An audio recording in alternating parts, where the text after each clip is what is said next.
And we are live. Good morning. Good morning. Sabah, everybody. Welcome back to the channel. Let me go ahead and set this up. And of course, notifications are coming in all around. Happy Thanksgiving. Happy Thanksgiving to anybody that celebrates it. If you guys in the US, you celebrate Thanksgiving, hoping you guys had a good time. I have all my notifications turned on and I did not turn off the sound. I want to say welcome back to the channel. Welcome back to another Saturday Morning with Tech, episode 48 on this November 28th. So 8 and 8, kind of matching it on its own. I do apologize for the vibration. One thing that I read on Twitter this morning, something about Google, or at least Android to this day, still does not sync notification check. Meaning if you have multiple devices, and let's say you check all your notifications on one phone, the other phone that you just haven't touched maybe for about a day, for some reason, has all of the notifications that you received, since those accounts are on the same thing, but they don't sync notification check, meaning it doesn't recognize that you dismissed a notification. And of course, since I'm turning on a phone here, I wanted to talk to you guys about the Pixel 4a 5G. In my opinion, the Pixel 4a XL that we wanted, or that we all anticipated, and of course, it turned out to be basically somewhat in between the 4a, which is obviously the $350 model, to the to the Pixel 5, the $599, $600. Actually, depending where you are, depending on the where you're able to get it, but generally, there's basically the 4a, the 4a 5G, and then there's the 5. That's the lineup of Pixel devices in 2020. Mehmet, good morning. Sabaho, Lenny, good morning. Yes, good night. Hopefully you catch it. So that's part of what I want to talk to you guys about today. There was this, and of course, obviously, it's a chill back week. I posted a couple of videos Monday, Tuesday, and I kind of took the day off Wednesday, Thursday, Friday, mostly because as I mentioned, happy Thanksgiving. It's a holiday here in the US. Spend some time with the family, wanted to unwind, take some time. And I hope you guys have the opportunity as well to be able to relax with the family as well. But being Saturday, being that it is a good week. Good morning, Donald. Good morning, Sabaho. I wanted to actually kind of start it off on the right foot. Mobvoi, the company that makes the watch, the TicWatches, reached out, and they wanted to put out, actually, there's a couple of things they wanted to work with me on. One of them was obviously giving a discount code for everybody to be able, if they're looking to buy a new smartwatch, if they're looking to pick up a TicWatch Pro 2020, and basically getting it at a really decent, reasonable discount, I think of almost 40%. The code itself will be available in the show notes, and I think, if I'm not mistaken, it's TK Bay Channel, just literally one word, if you guys are looking into getting that. It obviously features a mil-spec 810G, obviously the dual display technology. This is something that TicWatch and Mobvoi has been known for. Obviously, we have we have a dock charger that we're able to wear it, but the fact of the matter is that this thing can take a beating. It'll fall, it'll work. You can go basically splash resistant. There's no issues there.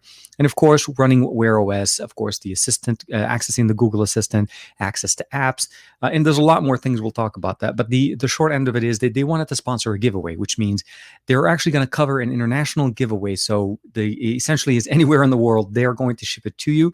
And we will talk a little bit more about the actual giveaway as far as the rules and what we need to do to actually get it going. So I do want to say thank you very much to Mobvoi for that, and of course for the ability of giving us that code TK Bay Channel for a discount off of purchasing the TicWatch Pro 2020. So I'll give you guys, again, there'll be a link for that in the description below in case you guys are looking into that. Salam alaikum, Sabah IR 1980. Good morning, everybody. Matt Tyler hit me up, and he said he's going to be stuck at the office today, so he won't be able to join us, but we'll definitely talk to a little bit later on. Ronald Conlons, good morning. It's quiet in here. It's a little bit more good morning, yeah, it's picking up. It's coming up a little bit. So first thing first, I'll say this: the Pixel 4a 5G was a surprise to me, because at the beginning, teampixel wasn't they didn't have any units. They weren't able to they didn't have anything around there, and I kind of reached out to them and I was like, hey, do you by any chance have any units? And it's been some time, obviously, since the devices are out. They're also running some promotions, by the way, for Black Friday and so on. And luckily they said, yes, we have one left, and they were very gracious enough to let me borrow it. And I'll have to say this: not that I don't appreciate the small form factor of the 4a and the 5. Both of these devices are very nice. They're both also running, almost 5.8-inch displays. It's more about the fact that this device just fits that XL model that I've always wanted out of a Pixel 4a. So that was the thing. When the 4a came out, It came out and it's a smaller form factor. It's a small, very nice. It's definitely an improvement over the 3.8 and what we had last year. And of course, the 4A 5G came out at the same time as the Pixel 5. So we heard about it, but we didn't see it coming out. One thing to kind of mention here is, so this is the Pixel 3A XL. This is last year's XL model. This is the Pixel 4A XL. You can kind of see that the device actually is not as tall lengthwise, but the width is about the same. So although we didn't go as much on the physical size, we did still kind of keep a lot of the main benefits there. The fingerprint sensor in the back, we do get that second sensor here on the back as opposed to the Pixel 4a where that only has one 12 megapixel sensor. Here we do have an ultra wide, same front facing camera, of course a larger front facing display since it's obviously bigger. We also have a bigger battery at about 3,800 milliampere, which gives us a little bit more, in my opinion, at least, like more horsepower and more life. It's running a 1080p panel, so it's not going to be super, eating up the battery. Sean Pfeiffer, good morning, man. Michael Pepper and Ronald, everybody, good. Hey man, well, hey man, good morning, everybody, jumping in, good. First and foremost, I'll say this. I hope you guys are doing well. If you do celebrate Thanksgiving, I hope you had a good, safe Thanksgiving. You were able to spend it with your family. We had a I would say very much a quiet Thanksgiving here, just the immediate family, my wife and my son. But we did want to do something a little bit special since we typically have it with the grandparents. We always spend time with them during this time of year. And we always had that, basically the opportunity. And we originally were intending to do something modified, maybe an outdoorsy thing.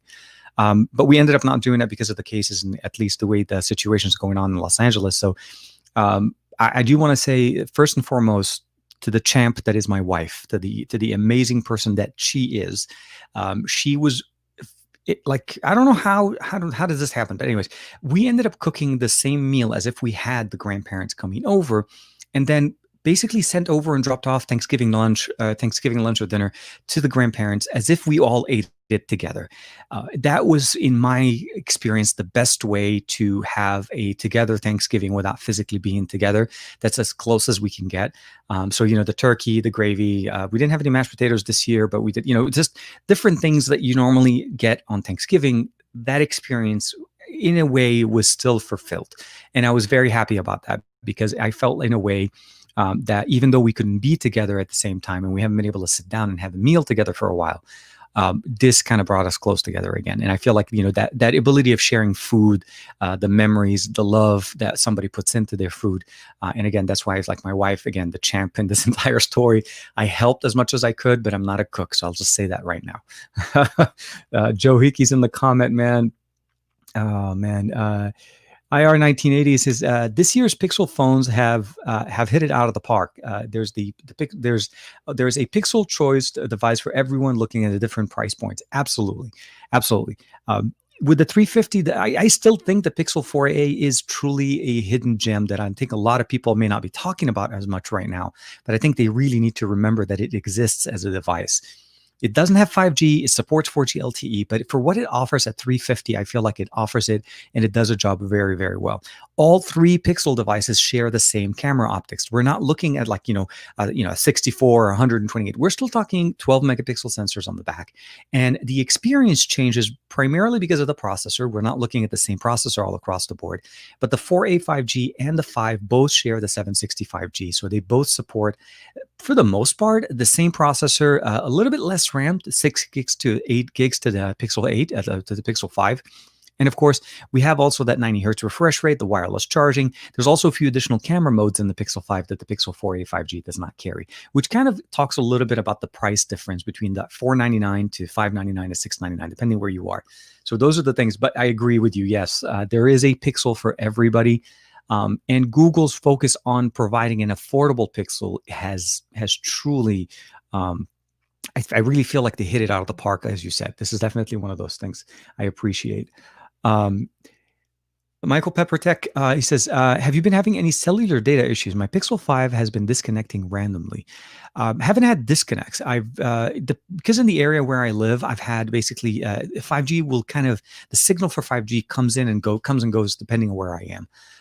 As far as data drops on the Pixel 5, no issues. The Pixel 4a 5G, I barely switched my SIM card to that one about a couple of days ago. So, well, not a couple of days ago, like yesterday, literally. It showed up yesterday, yesterday morning. FedEx showed up, dropped off the box, and I was like, what? Okay. So, Arriving to. Sorry, Amazon had to text me for things. I don't know if you guys did pick up anything for Black Friday. I did end up picking up a couple of things, but not what you would think. I picked up filament for a 3D printer that I have, and the filament is being delivered today. So anyways, short answer is there. But no, for me, I haven't had any data issues on my side. My only thing I would probably say is make sure you have the right APN set up on your in there. So double check the APN settings in there, and that you're set up correctly on the right ports. That could also be a factor. And if you notice that there's still problems in there, see if there's any alternate APNs that your carrier supports. Sometimes the automatic ones don't always answer the right thing. So T-Mobile, AT&T, Verizon, all of those, they have the automatic ones come in, but there's also sometimes some issues there. So hopefully that helps. Good morning, Joe. Good morning, man. Hello, everybody. Miguel says, how's it going, TK? Hope you had a great Thanksgiving. It was decent. It was decent. Like I said, it was home. It was with the family, with my wife and my son. We basically sat down and we just watched TV. We kicked it together. We had tons of food. The grandparents, which is surprising enough, so we took food to the grandparents and we dropped off what we normally have at our house.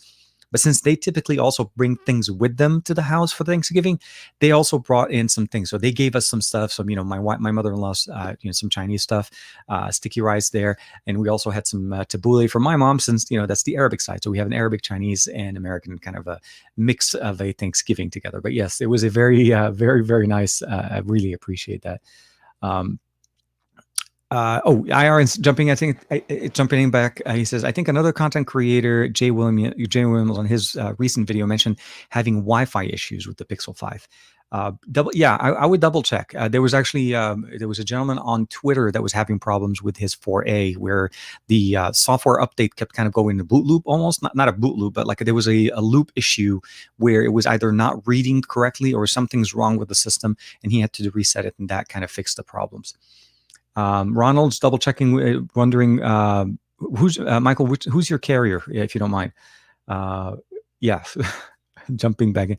Solid connection issues with yes. Even as I mentioned also, and I'm curious how well spread it is. I mean, I guess.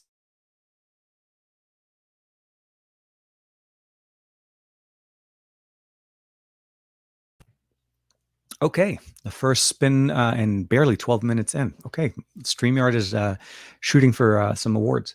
I'm wondering, I guess, maybe how well spread this issue is, and maybe if it is a carrier specific. Again, for me, for the most part, I don't really notice any data disconnects. And I guess I would wonder is what use case scenarios do you have where you notice the data disconnect? Is it streaming content, watching videos? Is that I guess I'm assuming that's more of the consistent experience. And does it just drop data, but you still have cellular connection, or does it just drop everything, meaning you lose the whole signal? Meaning it could also be the SIM card. That was the other thing I was probably going to say, is make sure that your SIM card is actually decent and it actually has the contacts on it are not worn out. We typically switch SIM cards from one phone to the other, but we never think of updating our SIM cards. T-Mobile does have the new R15 SIM cards that I think will work a little bit better. So if you're able to, I would also double check the SIM card, because it depends on how you're losing signal. If it's just data, or is it just data and signal, or is it just data? So that would also be an interesting indicator to see what happens. But none of the new Pixels have a 1440p screen or a PPI over 500. David, I think at the end of the day, when we look at what we're getting for the price point that we're looking at, the end of the day, look, it's what are you getting in the experience that you're getting for the price?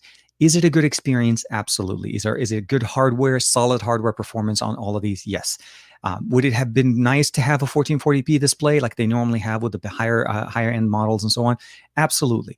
Google's focus this year, and they said this in a teampixel meeting that I was lucky enough to be part of, is that they were trying to basically focus on the core experience and answering the mail for the users. They noticed that devices year over year kept going higher and higher and higher and higher in price point. So the question would be this: every year, every time a Pixel comes out, I almost instantaneously, the moment those Pixel devices came out before the 2020 lineup, first comment would be like, "Man, why is this so much for a Pixel?" That's something that a lot of people can actually basically focus on, and at that point start overlooking everything else the Pixel does and it does well. The Pixel 4a, the Pixel 4 XL is still one of the best the Pixel devices that you can pick up today. Even if you pick it up used, it still is technically more powerful than the Pixel 5 that we get in 2020.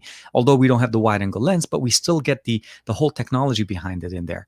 So yes, it doesn't have those specific features, but what it does very well.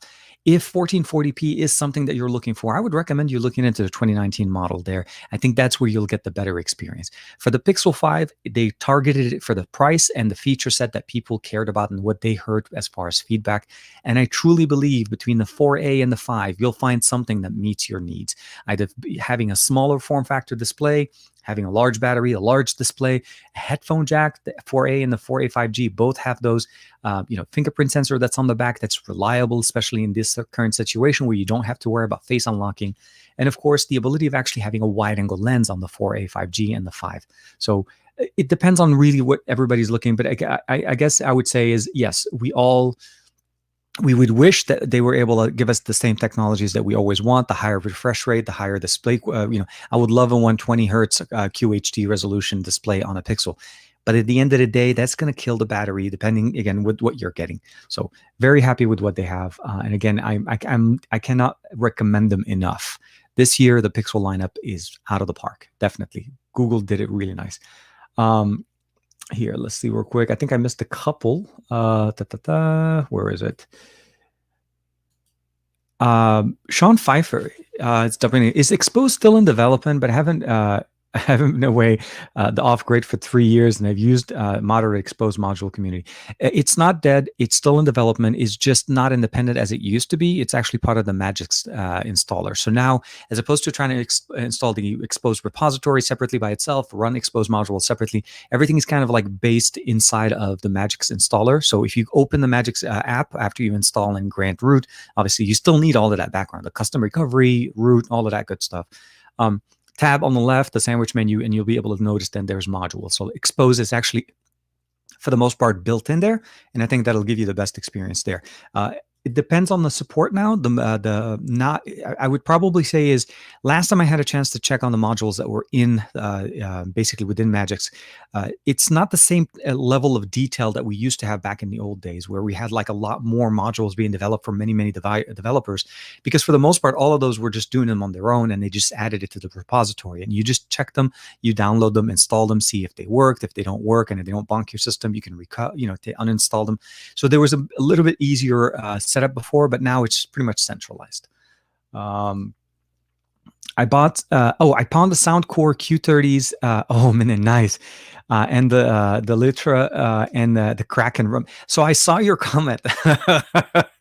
I saw your tweet about the Kraken. Yeah, oh man. Well, I hope you enjoy it. Let's just say this. I hope you enjoy it.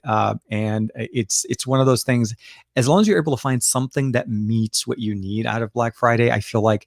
I think it's because I think we over I don't know how to say it without making it sound like we give Black Friday too much credit. We make it sound like everything we want will be on sale. The reality of the matter is, generally, not the high end things are generally not there. There'll be a few gems here and there. But for the most part, you're getting basically deals on things that are probably more of like they came out early in the year, or basically are coming out to almost to the end of their lifespan, and you'll be able to get some deals on them. And of course, there'll be those few gems that you're able to pick up. PlayStation 5s and Xbox Series X did actually become available for just like literally GameStop here.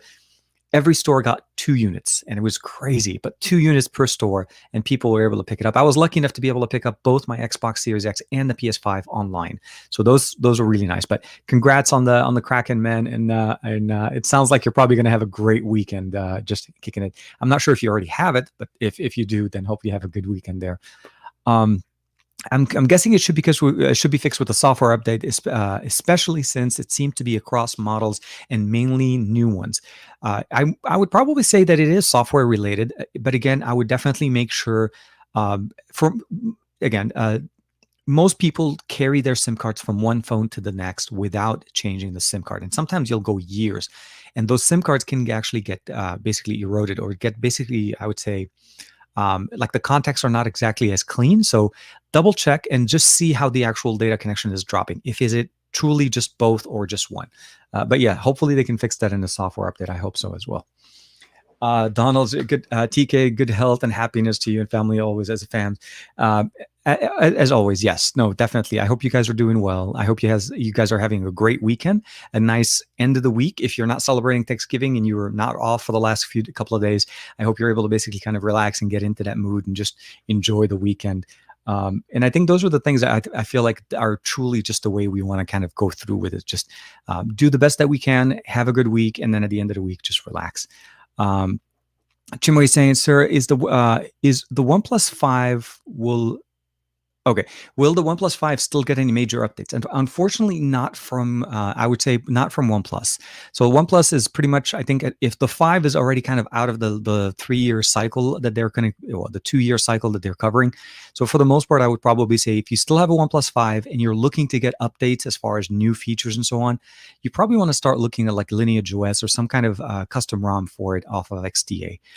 Not that there's anything wrong with the device. It's just that from a support standpoint, it kind of ends at the it ended basically getting the official support. That's probably where the best. I think the OnePlus 6 is, I think, that borderline, the 6 and the 6T, and then of course the 7T, and because now we're at the end of the year, right? If you think about it. So we're at the 8T, the 8, and the 8 Pro. Then we have the 7T, 7 Pro, and all the other T series from last year. So the 6 is 3 years ago, and then the 5 is even further, since you kind of want to be able to kind of cover that. But I wouldn't be surprised if you're able to get some really nice updates and new features, even with security patch updates, running some kind of custom ROM on your phone. But I would definitely back up your data first, and of course get your data off of it before you do any of that. Let me see here. Michael Tech. I'm on T-Mobile. My Note 20 Ultra and Fold are fine. So it's strange. Okay, so it sounds like it may be a software issue, and I'm wondering again, just why is it hitting certain people but not everybody? I am on T-Mobile as well. I have a T-Mobile data-only SIM card that I'm running on my devices because I tend to keep 2 phones with me all the time. I don't need to have 2 phone lines running. So for the most part, again, no issues with 5G, but I do drop from 5G to 4G LTE depending where I am. Let me see here. Oops, I think here, yeah, that's what happens. I have the Pixel 4a 5G with T-Mobile, and no problem. So yeah, so it depends. Again, I'm assuming it's maybe double check the APNs. Maybe that's the only other thing I could probably recommend at this point. Double check your APN information, and that it is the most accurate one that you have for 5G on T-Mobile. And maybe that'll be a better one. I think, yeah, that's, sorry, we jumped in. Which personal phone are you using? Okay, right now 4a 5G, and I still have the Galaxy Z Fold. Z Fold is primarily more of the personal running things, kind of like that, but the 4a 5G, I switched over from the Pixel 5. So that's what I'm currently running. That's why I was trying to cover for it. I put out a tweet about this. I got this yesterday. I didn't have a chance to. I didn't want to do an unboxing because I feel like we've already kind of covered a lot of that. So I have some content that's focused specifically on the Pixel line of devices for the next week or so. So definitely next week, we'll see something coming out, at least for the Pixel 4a. I feel like the Pixel 4a 5G is, this is a personal preference. If you like larger displays, this is going to feed into it right away. You get literally the best of both the 4A and the 5 at the same time, and you get the basic, the basic setup of a larger display, a larger battery. So the surprising part, though, which is really interesting, it's that it's not a large so there's 3 different versions. All right, there's the 4A and the 5 and the 4A 5G. The 4A 5G has a 3800 milliampere. It's a large phone. There's no question. The Pixel 5, it's a smaller phone. It's more of the same physical size as the Pixel 4a. Although this has a 4000 milliampere battery and this has a 3800. It's physically bigger, but it has a smaller battery, which is interesting how they decided to do that. I'm not sure if it's a fingerprint sensor type of a thing or just a choice. But yeah, still 3800 to 4000 is a decent size comparison there. Miguel, I had a similar issue with Verizon about 2 years ago. They replaced my 10-year-old SIM, and that fixed the issue. And and it was mostly with the data drops. That was something that I've experienced in the past as well. It wasn't a Pixel experience where I've had that problem. I had it with older devices. But for me, it's because, as you guys can imagine, I switch SIM cards so often. There's so many times. It's not where I just put in a SIM card on a phone and I leave it for a few months. It's literally consistently being switched. this SIM card that I just switched over to the 4A 5G has switched 3 different devices in November. So, and if there's everything goes well at some point, I may also be getting the Poco M3. So I'll also be switching to that one at some point also to do some coverage for you guys.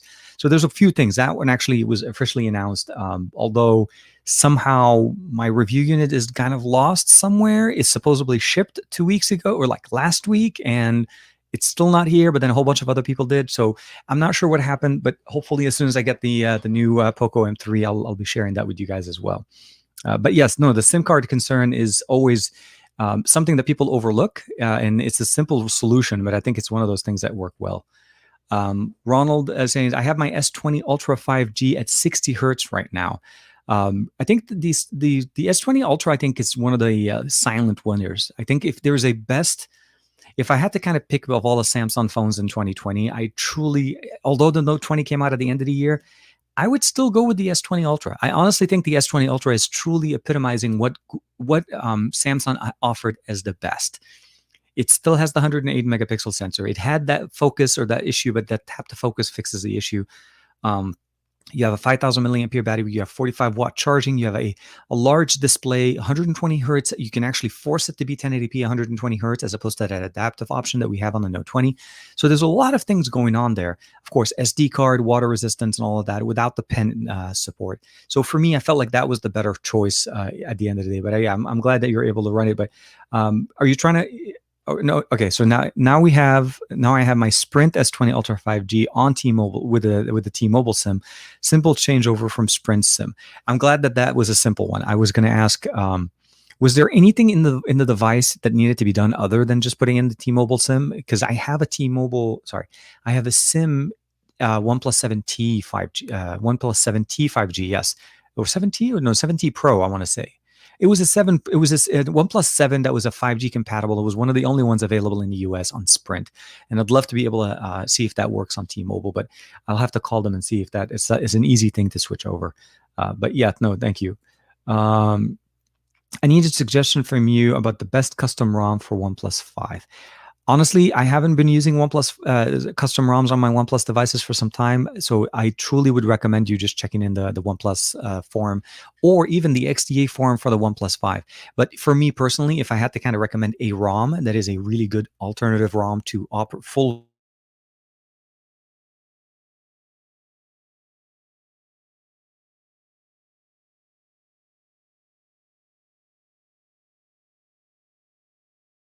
version, and we're back. Sorry, just to kind of recap that one, the easy way, go to the XDA forums, and I would definitely look for a Lineage build. Lineage OS is one of the more stable builds available. And not only that, there's a lot of development going around it. There's obviously, there's the Unicorn ROMs. There's a whole bunch of other things that you can download. But I think for me, Lineage always does. It's a nice combination, and it's similar enough to the way OnePlus's older build when they used to be closer to CyanogenMod. So you get all of the functions that you normally get with a stock Android or close to stock, but with a lot of the customizations. Sean Pfeiffer, hey, I've noticed that a lot of features of old exposed modules are not part of the UI or app available without root now. But thanks for the info on Magic. Yeah, no, definitely. And if you're on a Samsung device, by the way, you really should be checking out the Good Lock application out of the Samsung App Store. It's not a root, or it's not a exposed module, but it's a way for Samsung. Actually, the best way to say it is, it's Samsung customizations installed as individual apps. They're not built into the operating system, and they don't normally. There's no way for you to know about it unless you knew what Good Lock is. But download the Good Lock app for whichever Samsung phone that you have off of the Samsung App Store, and then see what modules are available. And they have some certain level of customizations, new gestures. Also, I think the new one is also a better way to customize even the keyboard. There's the keys, custom themes, a whole bunch of different things that we used to use exposed for. So that's the reason why I feel like it was a really good way for them. It's not built in, which is weird. And there's no normal shortcut. Like I would imagine them having that as the check out these additional features that you can add to your Samsung device on top of the ones that we already gave you. But it's not something there. You have to kind of look for it. Ronaldo's in the chat. Good morning. My tech reviews. Good morning, man. Sabaho. Welcome back, man. it's really tough. It's really tough to kind of keep things going, and just making sure that everybody's in engaged and everything. And Ronaldo's one of the really cool guys. And Joe, hey man, good morning. Um, when is Android 11 coming out? 11 has been out, but as far as actual Samsung, it should be probably closer to the end of December, because of the frequency of the last few updates that they pushed out on the S20 Ultra. It seems like they're almost done. It actually, for the most part, there are very few hiccups, very few issues. So I would imagine either end of the year or right before the S20. So there's rumors coming out, and Samsung kind of somewhere kind of confirmed that the S21 will be coming out in January, which surprisingly is literally over a month from now. So I would imagine closer to mid-December or so, just to kind of close it. Or they may end up just making it an official announcement with the S21, and then the S20s will start getting it officially there. But if you're part of the beta, you're already enjoying all the new features. There's a whole bunch of new things coming up. Anytime, man, anytime. Let me double check here. Okay, Donald, let me just bring it up before it kind of jumps. Please tell me if there's an option, if your opinion, or think of the Bayer Dynamics, the DT990 open back, or the Bayer Dynamics 770s Pros closed back. For me, I've been using this I want to say the 770s. So those for me are much better. Open back. So here's the concern. It depends on really the experience that you're trying to enjoy with it. If you truly want to be more of an open spatial experience, I think open back are great for that type of music. But it depends on what you're listening to and the audio type of music, the content that you're going to be listening to most of the time. If you're going to be using it for more of a general use, meaning you're going to watch some videos with it at some point, you're also going to listen to music, some high quality FLAC audio. I probably would recommend you go more with a closed back. I think that's just a little bit better for the audio performance. And it just gives you more of that focus. They're not going to be very bassy, but they're going to be very clear. So I would probably just recommend, it's just a personal preference for me. I've tried open backs in the past, but I was never comfortable, or I would say I didn't enjoy the sound profile that I got with them. I felt like closed back just give us a little bit more that personal in space kind of experience, and they worked really, and they should be working very, very nicely with the V60. Again, one of the very last few LGs with headphone jack still. Yes, no, definitely. I appreciate it, Joe. So we went for a walk yesterday morning, and it was literally right after I got the phone. So I opened it up, I set up my account, and I just let's go. I barely had my SIM card put in there, and then we walked out. We had some interesting, obviously it's a very windy time. It's very cool. We're in the fall in Southern California. And what I mean by that is that the leaves on the trees are starting to finally turn yellow, and they're falling. So the whole mood, the whole experience outside is just that. It's just fall. But it was really, really windy, and I took the phone with me, and then we found this nice little, I would say like a paseo, or a place for us to kind of go walk. And some families and some kids like to decorate it. There's usually a bridge there they like to decorate. And I posted some pictures on Instagram if you haven't had a chance to check it out, at TKDSL8655. And they started putting out ornaments on just the trees all around. So that was a really nice little walk. So we walked to the family. It was nice. And that's what Joe's referencing there. We took some nice pics with that. And it's almost impossible to take a bad picture with a Pixel unless you're just trying to take just a random picture. But truly, with any kind of composition, Pixel is just the simplest, easiest way to enjoy pictures, and it just does a really good job. The 765 handled everything that I wanted to do very nicely. I even posted my first, I think, what's it called, Twitter fleets. It's basically stories. Stories is everywhere. So I posted my first stories off of the Pixel 4a 5G yesterday while we were walking with the family. So that was very, very nice. So the Pixel 4a, the Pixel 4 XL, or the OnePlus 8 Pro, it's a little bit of a toss-up. The 8 Pro has some really good improvements over the cameras. Actually, of all of the OnePlus devices in 2020, I feel like the 8 Pro is the one. It's the one that you want to go for the cameras, because that performs the best. The Pixel 4 XL is not a 5G device, so there's going to be a little bit of the kind of like a give and take between the two. If you care about 5G, then that's an easy answer to kind of give you. As far as what you're getting overall between the two, you're getting a slightly different experience. You're getting QHD 120 hertz refresh rate as opposed to QHD 90 hertz refresh. There's a lot of things going on, but as far as sheer performance, as far as day-to-day activity, they're both going to perform very nicely. I just feel like the 8 Pro has a little bit more flexibility because it does actually have the wide angle lens on there that we don't have right now on the Pixel 4 XL. But as far as the Pixel line of devices, the Pixel 4 XL is still the most powerful Pixel to date, even with the new line of the Pixels that we have. But it just depends really on the features that you're looking for.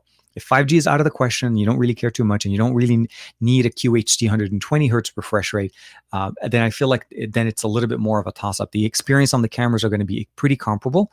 Although depending on personal preference, I still think the Pixel 4 XL will take better pictures with the main shooter. I'm not talking about the wide angle lens or telephoto or any of the additional lenses. So just main shooter to main shooter, I think the Pixel 4 XL will still do better. But as far as a well-rounded phone, maybe for other options that you may be considering, the OnePlus 8 Pro may be something that you want to look into. Again, it depends. The price point between the two right now, the 8 Pro is on sale for $799, if I'm not mistaken.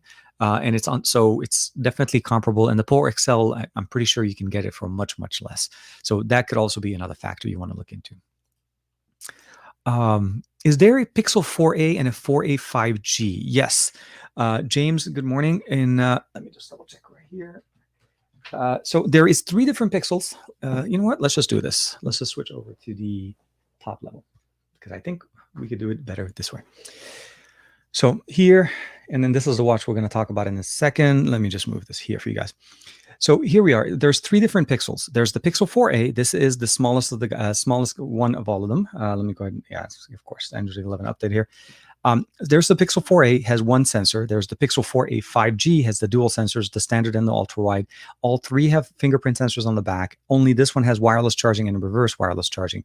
And this one also supports the dual sensors. So the 4a is a 4G LTE model. The 4a 5G, obviously by the name, it's a 5G model, and it's closer to the 5, where you have the dual sensors. Now this one has a 3,800 milliampere battery. This one's 36. This is a 4,000. And just kind of like the lineup. If you look at it this way, there's too many Pixels at some point, but this is the lineup or of what you're getting in 2020 from Google. The 5, the 4a, the 4a 5G. All running Android 11, all running the same similar fingerprint sensors in the back. The 4a and the 4a and the 4a XL both support headphone jacks, where the 5 does not. So there's a few compromises there. And of course, a high refresh rate here, 90 hertz refresh, 60, 1080p panels on both.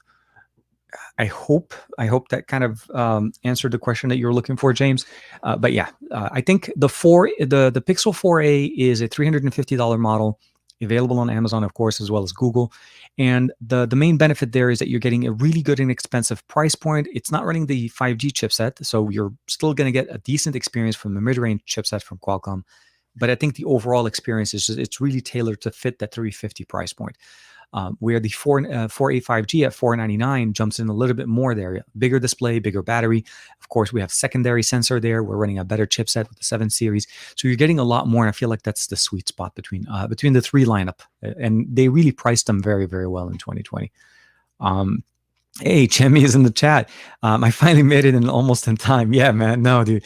Always see your comments afterwards. Appreciate you, dude. Just some plan changes. Yes, I think sometimes you have to kind of look into to double check what you have. Good morning, Joe. And of course, Matt Tyler. Oh, man, he jumped in I appreciate it, man. Really quick with the super chat. Thank you very much, Matt. Hashtag TKRP. Good morning, Sabajo. I hope you're doing well. And I hope you're doing well at work. He's stuck in at work today. It's been a busy week, busy month, actually. Last Saturday, he was also stuck at the office as well, or at the job. And I hope, same as Joe Ronaldo, I hope you had a good Thanksgiving, had a chance to spend some time with the family. Hope you're able to relax and take some time. Doomer is saying Lineage OS is is the stock ROM for me. I've been using it on for 6 months, and I can't get used to anything else. So if you haven't used the Lineage OS, you haven't really experienced what Lineage offers. It truly is one of the most customizable ROMs, and it truly comes in at a very, I would say, the development behind Lineage OS has been done very, very nicely. And it actually mimics stock Android experience to a certain point, and of course, just offers a lot more options on the side. You can run it, with root, install it, install Magics, customize it, install a whole bunch of different things. And I think I agree.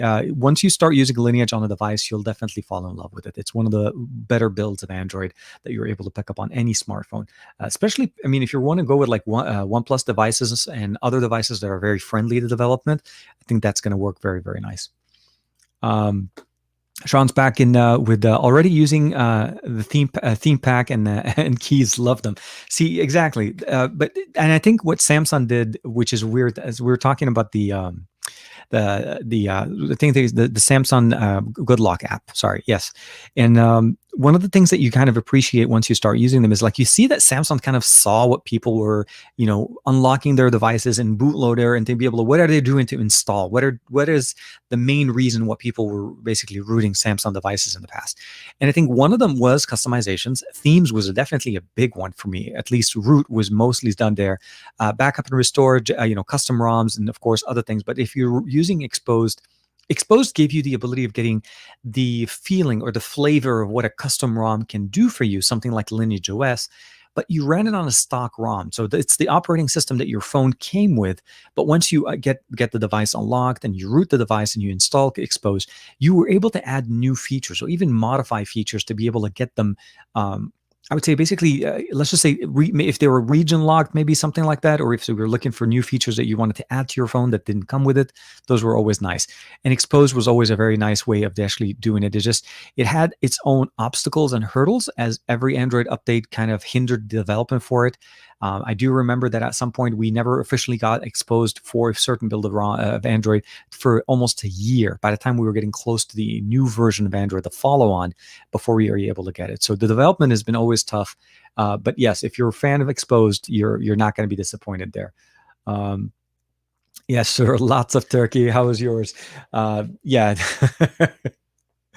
Oh man, Matt Tyler's always coming with the fire. It is always one of those little things that you never expect. I mean, because he hit me up before and he's like, I'm not going to be able to jump in. I'm going to be busy today. I'm sorry. And no, I absolutely, no, definitely. Always bringing in with the fire. A lot of us eat a lot of turkey during Thanksgiving, and turkey has its own little effect. But I have to say my favorite part of Thanksgiving is the pecan pie or the pecan pie, depending what part of the country you're from. It's either pecan or pecan. Whatever you call it, it is truly amazing. A la mode, which means a little bit warmed with a nice scoop of vanilla ice cream on the side. I am salivating just talking about it right now. And unfortunately, I've already finished all of the pie with the family, so there's no more. We gave some to the grandparents. We left a little bit for us. We had it. It was good. And now we just move on and look forward to Christmas dinner. That's what we're going to do it again. We'll do it in Christmas. Miguel is asking real quick, have you ever installed Gcam on a OnePlus device and seen a huge difference in picture quality compared to stock camera? I want to do this on my OnePlus 7 Pro. First and foremost, I would start off by saying do it. No questions, do it. Find the right build and make sure you install the settings option for it, because you need to make sure that it's compatible. Night and day experience, the processing that Google does with the Gcam app improves any device that you install it on. As long as you're able to install it and it's compatible, it's not just installing the app. You need to make sure that it actually is compatible and you're able to actually install it with the correct settings tab. OnePlus, prior to the OnePlus 8 Pro, and even with the OnePlus 8 and the 8T, I think the cameras are better, but they're not to the point where they could be, where the 8 Pro definitely has benefited a lot of it. So yes, you're going to notice a lot of difference, a big difference in processing. You're not going to get as much of that oversaturated, color boost effect that we typically get from OnePlus devices and their cameras. Not to say that the 7 Pro doesn't have a good camera. I'm just saying you will definitely see the improvement. It is actually noticeable, especially on the 7 Pro. On the 8T and the 8T and the 8, it's more noticeable than the 8 Pro, because I feel like the 8 Pro, they did a lot better performance at tuning on that one. We also have a different sensor there. So the 8 and the 8T are more closer to what we had last year with the 7T, which is the 48 megapixel sensor. I think the 8 Pro is where we got the new sensor in there, and they're benefiting a lot from it. So if you can, yes, I would recommend you downloading and trying Gcam. And I've tried it in the past, and that was typically the camera app I would use on OnePlus devices to not to say compensate for it, but to give me another option in case the image I'm trying to take is just not coming out exactly the way I want it on the display. So it gives you the choice. And again, with Android, it's beautiful because you can install multiple camera apps as opposed to where we can't do that with iOS. Let me see. Why is my notifications blowing up? Let me double check. La la la. Let's see here. Oh, okay. That lot of different things going on. It's Saturday, and but we're getting emails from companies. Oh, sorry, Joe, I forgot to read it. We don't really celebrate Thanksgiving here in the UK, Ronaldo. I had a nice day though, thank you. And I have to wait for Christmas for my turkey. So yeah, no, Thanksgiving is very much a U.S. thing, but Black Friday seems to be actually pretty contagious because that kind of it permeates across the world, right? I mean, that you guys get the best part of it. You don't get to eat too much during Thanksgiving, so you skip that part of the experience, but you go straight for the savings. So yes, I'm appreciative of that, and but yeah, I hope you guys are doing well. Morning from Malaysia. Good morning, Saeed. Good morning. Oh yeah, so it's Sunday. So Sunday morning with tech. I think we should configure that. That's the first time I've had. You're the first person to actually comment being in the morning. I've had a lot of people comment that they're generally in the middle of the day, at night. Like in India, if I'm not mistaken, I think they're sometime around 12 to 1 a.m. in the morning. So I'm not sure if that's what your timeline is, Saeed. But good morning, man. Let's see. Or Chemi's jumping back. TK, what do you think about what happened with Huawei selling Honor? That was actually a very interesting experiment. Well, not experiment, it's an event, actually, if we have to look at it. So if you guys are not familiar, Huawei as a phone company has, there's always been a sub-brand of the company called Honor. Honor is their sub-brand. They're generally, for the most part, I would call them the inexpensive, the less expensive e-commerce version of what Huawei offers as devices.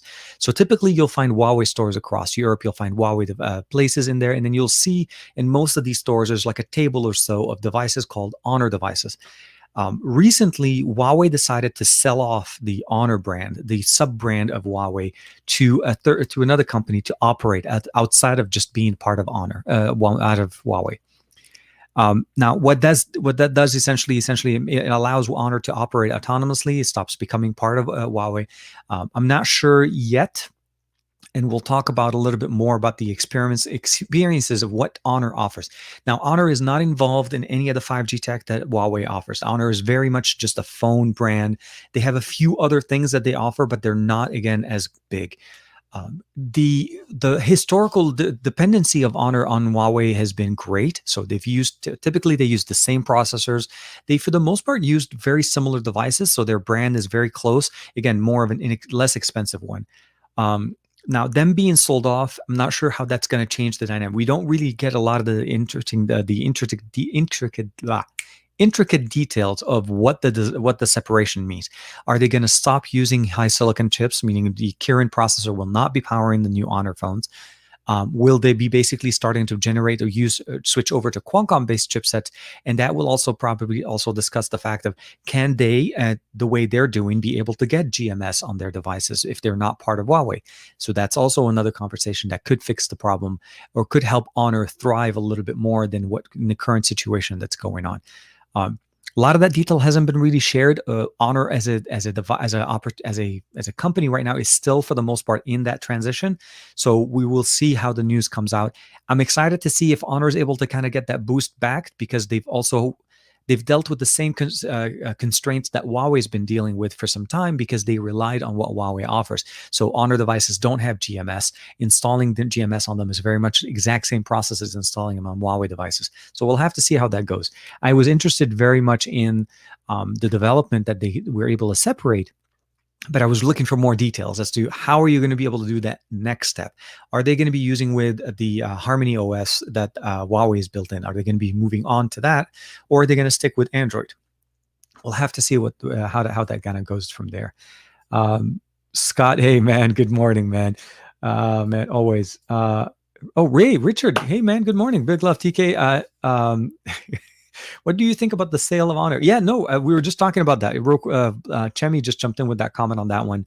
Um, in the biggest situation that we have right now, I think it's just the most interesting development at the end of 2020. I think it's a smart move for Honor. I think it's a great way for Honor to thrive and then be able to build their own brand. How much are they going to be able to do on their own based on the fact that they were never really supported with that big backbone? Again, you have to realize that Honor as a company only made sense the way they were operating before. I'm not saying they don't make sense anymore.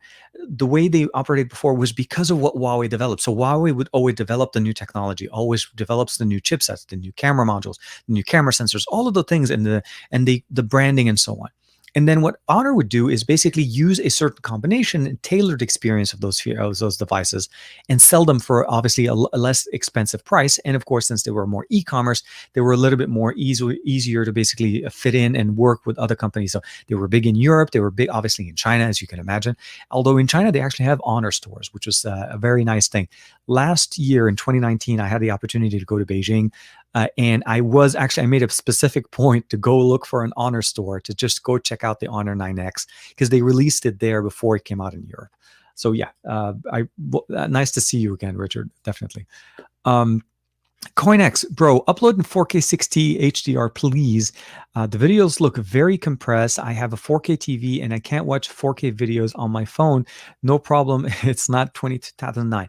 So I'm totally with you as far as the uploading in 4K 60. Live streams in general on YouTube can only be 1080p at the max. You cannot live stream at 4K 60. The bandwidth alone would basically just be amazing if it's possible, but YouTube on its own automatically compresses. I mean, I understand what you're talking. You're saying essentially if you record in 4K 60 and upload in 4K 60 and compress it, the images will look still better because of the compressions would actually kind of bring it down to a crisp 1080p. Overall, I do understand the need for 4K 60. I have the equipment for 4K 30, unfortunately not 4K 60 all around. My overhead cam is only 4K 30 at best, although I do have a 4K 60 here as far as the primary sensor.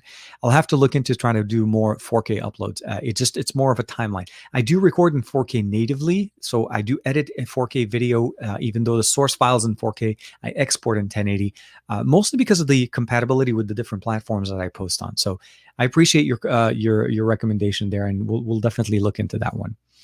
Hi, I'm from France. This is Saturday evening with tech for us here. Well, then, Dennis, bonsoir et bonjour et welcome. Bonsoir. It's evening. Yeah. Hope you had a good day. And yes, no, it is Saturday. I think I should have like if there's maybe put in a metadata option here where depending on what time zone you're in, it changes the name. It changes the name of the show to the name of where you are. So in Paris, it would be good evening, good morning, because it would be Sunday in Malaysia or in India, and of course, so in the U.S. for us, for reference, it's roughly lunchtime right now for me, Pacific Standard Time. So we start off at 10:30, but that's generally how we try to get the show. The show is really nice. Scott's in there. Hey man, just people hanging out, checking in. Oh yeah, and of course in New York it's afternoon, so 3 hours ahead, same country, different side. Fun iPhone. So fun iPhone mini fact: you can text 4 times faster on it than the Giant Max due to the diminutive size. Oh, and the it's real activity. So I think the iPhone 12 mini has been an interesting device, an interesting smartphone for 2020 for me. I was very excited about it. I was also very surprised when I got the phone, how small it is. It truly is a small, it's a very small phone from the footprint as far as usability. But I understand, yes, the small footprint and the closeness of the physical actual keys, you're able to get a lot faster if you get used to the actual form factor. And also, as a side note, supposedly the update or the fix for the iPhone 12 mini touch response issue has been pushed out by Apple. So if you're owner of an iPhone 12 and you've had, the mini specifically, and you've had touch response issues like I had, this should be able to fix for you, hopefully, the problem. But we'll have to see that. Joe's jumping back with that one. He's like, I'll be really surprised if Huawei got Honor back one day. It'll be interesting. Like I said, the way they're going to operate once we know the specific details of how Honor will operate as its own company and how they're going to basically start supporting again. It's because of the way the architecture of Honor was before. They relied heavily on Huawei. When you take them out of the Huawei situation, will Honor be buying Huawei chipsets then? So even though they're not a Huawei company, will they be buying the same things, or will they be buying hardware? And as far as the operating system, if they switch over to Harmony, is that going to be basically how the business model will go? And they'll just be able to, since they're not part of Huawei, maybe they'll be able to qualify for GMS, because then at that point they're no longer part of what Huawei's concern is at this point. But we'll have to see. But like I said, it's an interesting move in 2020, the way they did that. That's a very smart move. Hey, TK, what do you think will happen with the release of Harmony OS? I think the initial release of Harmony OS is, for the most part, will be more of a seamless transition to what we see. I think for the smart way to do this is to provide an EMUI experience with Harmony in the background, and basically will actually be almost transparent to the user. So the user would get an update where it switches them from basically an Android run, Android run EMUI 11 to a Harmony OS running EMUI 11. The biggest concern that we're starting to look at right now is the compatibility concerns, right? So will the applications run correctly? Will they have the same compatibility to be able to install apps from the Google Play Store, external sources, different things like that? From what I remember, Harmony OS, at least for me, my only experience right now is Harmony OS running as a TV OS for Honor and for Huawei. They ran it last year in 2019, so we know that it was already running as a system, but it wasn't running on phones. The beta for the Harmony OS for phones is supposed to come out in mid-December. I'm trying to get in touch with Huawei and trying to see if I can get it running on my Mate 40 Pro, because that would be interesting to see the experience change. Will it be seamless? Will I still feel like I'm running EMUI 11 on a Harmony OS version of the phone, as opposed to knowing that Android is not running in the background? But again, currently the way you're mostly installing and getting everything run on a Mate 40 is through Pedal Search and their app gallery, or APK Pure. So you're not really heavily reliant on GMS. So it could be easy for them to do this transition. I'm interested to see how it's going to work. But again, with any operating system, being that it's going to come out in beta, I'm anticipating some bugs, but that's typical and they can fix them. As long as it actually shows us a promise of basically a path forward. And it could be very helpful for Huawei as well as for Honor if they're still using the same system. Ronald's jumping in. Depending on how big your hands are, I have big... Yes, so it depends. It always ends up being, there's nothing wrong with a small phone as long as you're comfortable with it. Now, I'm not saying this is not a right form factor. What I'm saying is this just feels better. It's easier. I feel like, stereo speakers are still there. I have a headphone jack. It's a nice display, and things just look just the way you want them to look like on the device. So again, I think at the end of the day, pick what works for you. Pixel has an answer for everything, the same way Apple has an answer for everything. They went from the Mini to the 12 to the 12 Pro, the 12 Pro Max, which, by the way, a lot of people are loving the 12 Pro Max now, and a lot of people are kind of like jumping away from the Pro to the Pro Max. I feel like the Mini has its space. It's one of those things that you have to appreciate when you're using. My Tech Reviews, 4K 60 makes no difference in videos for reviews.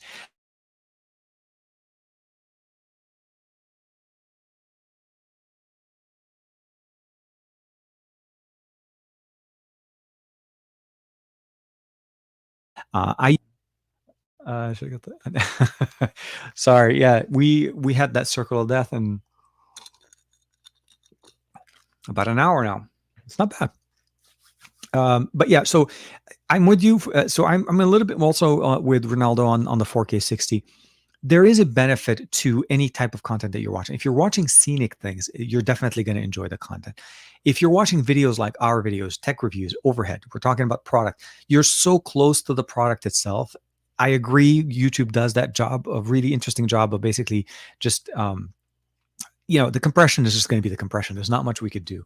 I think short answer is if you're able to shoot and produce in 4K, you should do it. 4K 60 depends on your personal preference. If there's not a lot of action, the 60 frames per second doesn't really do much as far as the difference, because you're really going to basically enjoy it at the refresh rate of what your display is.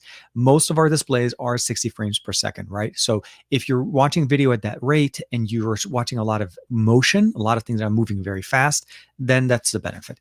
So I'm totally with you on that one.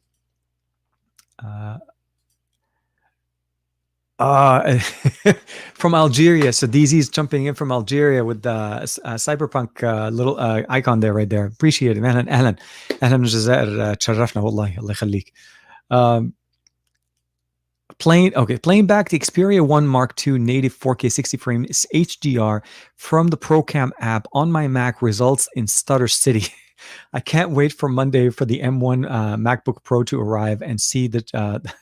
Oh man, that's going to be so nice. I wanted to jump on the M1s, and so for reference, just so I have a MacBook Pro, obviously the Intel model, and that was one of the reasons why I didn't go for the the Air and so on. I can't go to a smaller display. If I'm going to jump on something, I want to jump on to something that is basically more comparable. So the M1, I'm really, I would definitely love to hear what you have, and of course enjoy basically 4K 60 HDR content on the fly.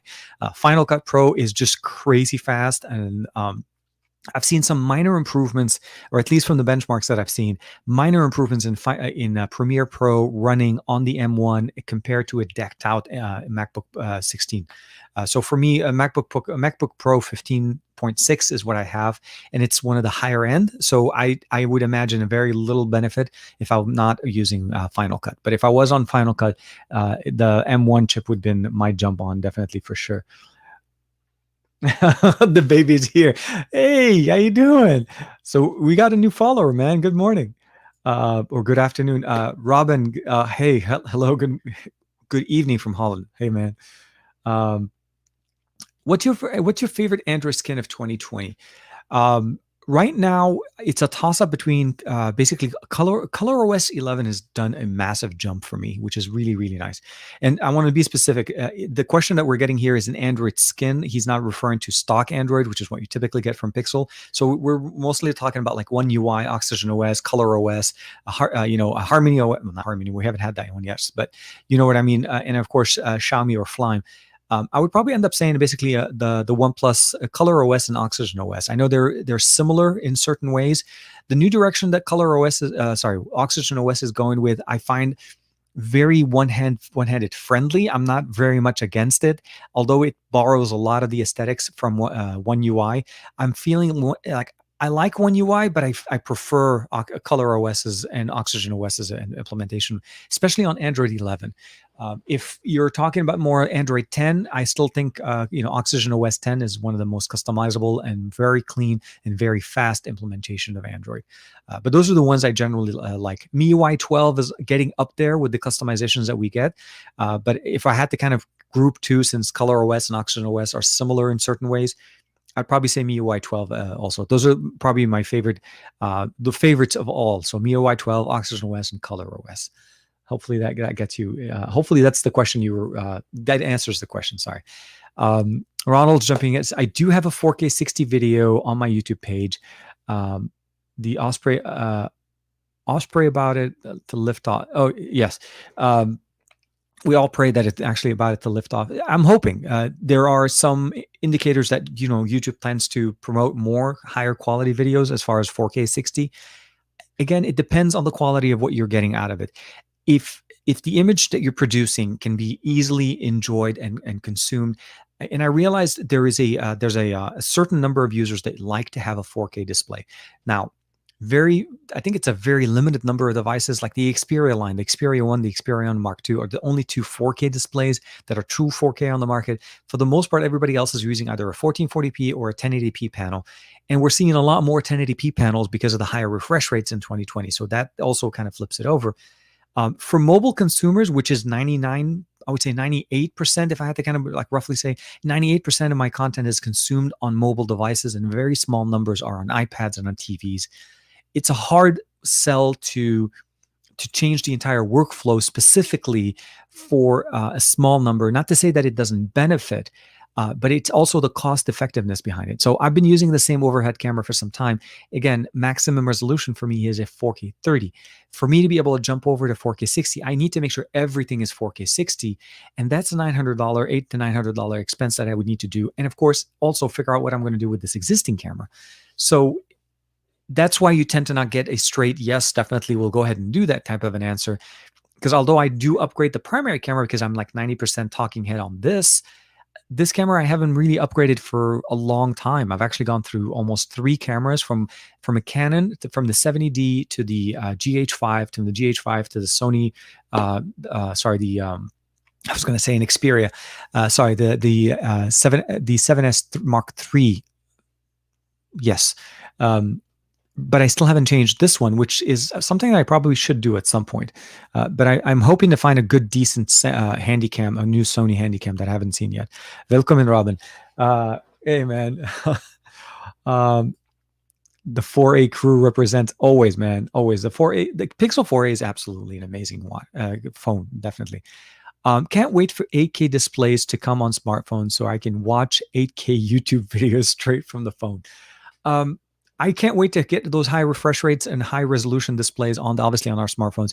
I feel like for smartphones, 8K may be overkill. And I'm only going to say that now. And I'm pretty sure in a few years, when 8K becomes a thing, I'll be eating my words. So I'll say that now. So you can't, if you're going to, jump back in time and watch this in future.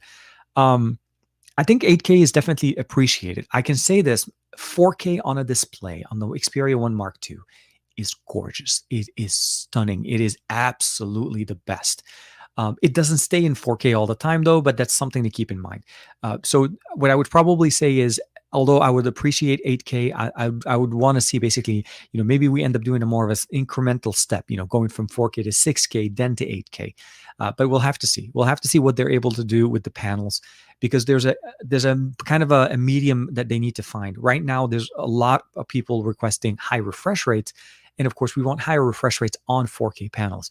We've been stuck at 60 frames per second on 4K. And my hope, what I was originally hoping, is that the new chipsets that were going to be coming out, the A14, the new Kirin 9000, all of those, and of course, when we start seeing the brand new 875 chipsets that are going to come out, those are going to be the things that I was hoping to kind of push to give us higher refresh rates on 4K and start pushing it to the next level. But 8K video is primarily the highest we can shoot for anyways. Ronald's jumping back and says, we're not going to see 8K videos.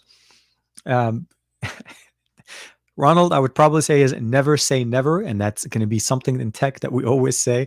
I can remember a day at some point in time where I said, we don't need more than 8 gigs of RAM. 12 gigs of RAM is crazy. Who needs 12 gigs of RAM on a phone? We have 12 gig RAM phones now. So it's a matter of time, but yeah, we'll have to see. You aren't going to be able to see 8K video YouTubes anytime soon. No, that's going to be because of the compression. Even with compression size, if you think about it, even though MKBHD may shoot in 8K RAW, when he produces his videos, they're not produced at that level. There is a certain level of demand, there's production style, and of course efficiency in production that needs to kind of go through. But it's not just the content; it's also the enjoyment, the data, the amount of battery that you're going to be able to look. The current setup or the current architecture of our devices, to be able to push that many pixels and provide us the connection, the speeds, the data connectivity, to be able to give us that type of content is just not at the same spec as we would like it right now. So I think 4K 60 is really nice. Shooting in 8K and watching it on your phone is definitely nice, but I think very few people even use that feature. It's a nice to have right now. Nobody really needs 8K for video shooting on their cameras.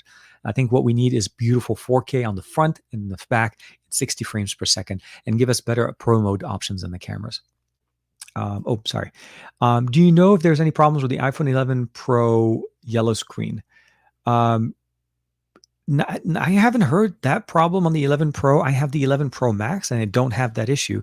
And I've had that phone for over a year. And I still think it's one of the better iPhones even in 2020. Nothing against the 12 series. I realize there's a lot of benefits there with the 5G and so on. I still think the 11 Pro Max is one of my favorite iPhones if I had to pick an iPhone on that side. iPhone can shoot 4K 60, Dolby Vision, HDR. Use that. Absolutely, yes. You can shoot that, and you can try to produce the content with it. The reality of the matter is, again, storage capabilities and function. I think at the end of the day, we need to kind of experiment and see what we can do. And maybe over the holiday, as things kind of we'll go through the holidays and I'll have some time off, I'll be able to try to experiment and try to find a good deal on an overhead 4K 60. Because let me just say this. I love shooting in 4K 60, and I love editing the content off of that, because I'm starting with a high quality source, so that if I want to switch over or flip the switch to go to 4K 60, it's an easy switch for me. Right now, sorry, because of the limitation of the because of the 4K 30 that I have, I don't have a way of dumping into 4K 60 right now. So but I'm with you. Hakubuna. Hey TK, how are you? Doing well. Hanging out with you guys on Sunday. Sorry, depending where you are. If you're, it's Saturday morning here. Or oh, sorry, Goku. Saturday morning, more like lunchtime. Saturday at this point.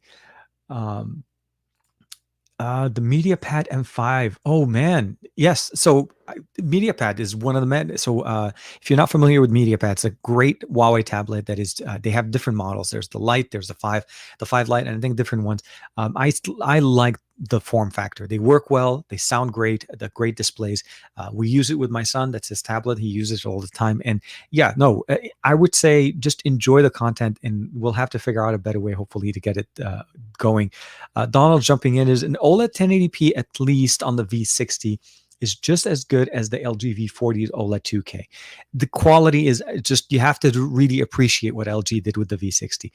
As Donald was saying, even though it's not a 2K display, it's not a 1440p display, it still is super crisp. It's large. The speakers are great. You're getting really good, consistent 60 frames per second across the entire UI. You're getting really that experience that you want to get. Speaking of which, I did want to say, I forgot to show you guys. I've been experimenting with this nice little 3D printer. So I went ahead and printed this TK Bay nice little outline. I'll show it to you guys real quick here. Actually, and I do want to talk a little bit more about, so here, the TK Bay. Cheesy. I know. We get an expensive 3D printer, and I'm just printing my name. But yeah, so being that we've had some time and we've talked about a few things, let me go ahead and take a quick pause real quick after Donald's comment. One last one. Okay, so the only exception it would be if you're a gamer. So gamers is it's a different beast, right? If you're going to game, you really need for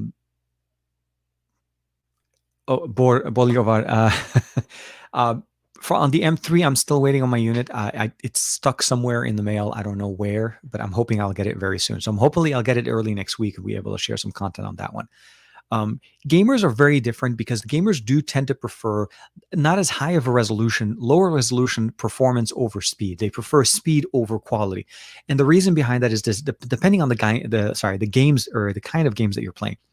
First-person shooters or open-world environment type of games tend to have a lot more basically close-up detail with a lot less detail as you go further away. So you tend to want to have a higher refresh rate, especially with fast action movements, so racing, first-person shooters, any kind of fighting game. You want that high refresh rate. So games like Call of Duty, where there's a lot of elements moving around, you want to be able to see things refresh, and you don't want that pixel breaking between as you're moving. So you tend to sacrifice the quality, which is what I would enjoy. So in the display in the back, I opted to go for a 1440p display at 240 hertz as opposed to going to a 4K at 120. I would have enjoyed it more detail at 4K. I felt like it was much better for me to go 240. Now, the one on the top is a 144p, 144 hertz. So that was also kind of the compromise between the two. I wanted to make sure that I had two displays that were the same resolution. So as I move elements from windows from one side to the other, they stay the same. The refresh rate changes so that when I'm playing games, obviously I'll play them on the bottom display as opposed to the high one. So it's one of those things you want to keep in mind. But before we go too far, I do want to talk a little bit about the actual watch itself. So Mobvoi is sponsoring a giveaway of a watch. This is going to be basically the same watch that we're talking about right here.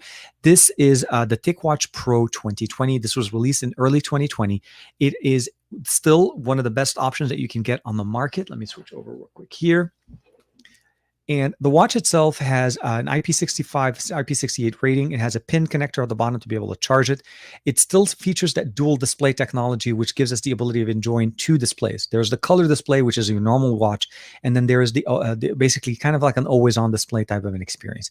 We have access to applications, so we'll go ahead and open it up here. You can open it up at the bottom. That's our exercise mode, so you're able to jump over between different exercise settings. And of course, you have the ability of jumping in between the different apps and install different apps directly from the Google Play Store. Military 810G, the dual display technology, very nice. Faux leather on the top with a nice little soft rubber at the bottom. And of course, very nice connectivity, both Android and iOS. And what Mobvoi is going to be doing is they're going to sponsor this giveaway, and it is an international giveaway. What that means essentially is anybody in the world watching this video right now should be able to basically qualify. As far as the rules, I wanted to keep them very simple, and I tend to keep them very simple just because the way Google does this YouTube process as far as giveaways. I'm not linking you guys outside of YouTube. I am not asking you to go anywhere outside of YouTube. It's pretty simple. You basically, once the video is done, meaning once the live stream is done, I need you guys to come back and put a comment on this video, and that gets you one entry. You don't need to comment multiple times. One entry, one comment, and that's it. And just basically let me know why you want the TicWatch Pro 2020. I'm going to give this about a week. It's going to go from this Saturday morning with tech to next Saturday morning with tech, and we will announce the winner on the Saturday morning with tech. And then Mobvoi will be shipping you guys out a brand new TicWatch Pro 2020. If you guys would like to check out the TicWatch Pro website and check out actually the TicWatch Pro 2020, they are running a promotion right now using the code TKBay channel, just one word, TKBay channel, no spaces. And that coupon will also help save you guys some money off of the TicWatch Pro 2020. So there's a lot of cool things going on from TicWatch and from Mobvoi. I want to say first and foremost, thank you very much for not only giving me the opportunity to help give back to you guys, but also sponsoring this giveaway. And I love the fact that it's international and they're covering the shipping, which is really cool because I cannot explain how hard it is to try to ship things, specifically in certain parts of the world. And again, once the winner is selected, I will announce it during the live stream. And of course, we'll make sure to get in touch via email, and we'll work on the specifics from there. And hopefully you guys will get it before Christmas. It'll be a nice little Christmas gift. So I'll explain this little detail in a little bit more later on. But if you haven't caught it now, this is the best way to say it. And I think last one we talked was at board regarding the M3. So the Poco M3 right now on paper looks to be a very, very interesting device. I think for me, the biggest thing I'm looking at, they're not focusing on 5G, but we are getting a 6,000 milliampere battery. You're getting, I'm having to read the statements mostly because I don't have all of the information in front of me. So Snapdragon 662, we're talking about basically third Qualcomm AI engine, 4 gigs of RAM with 128 gigs of internal storage. Starts at $129, which is really crazy. And of course, there's UFS 2.1, but a massive 6.53 full HD display with a 6,000 milliampere battery.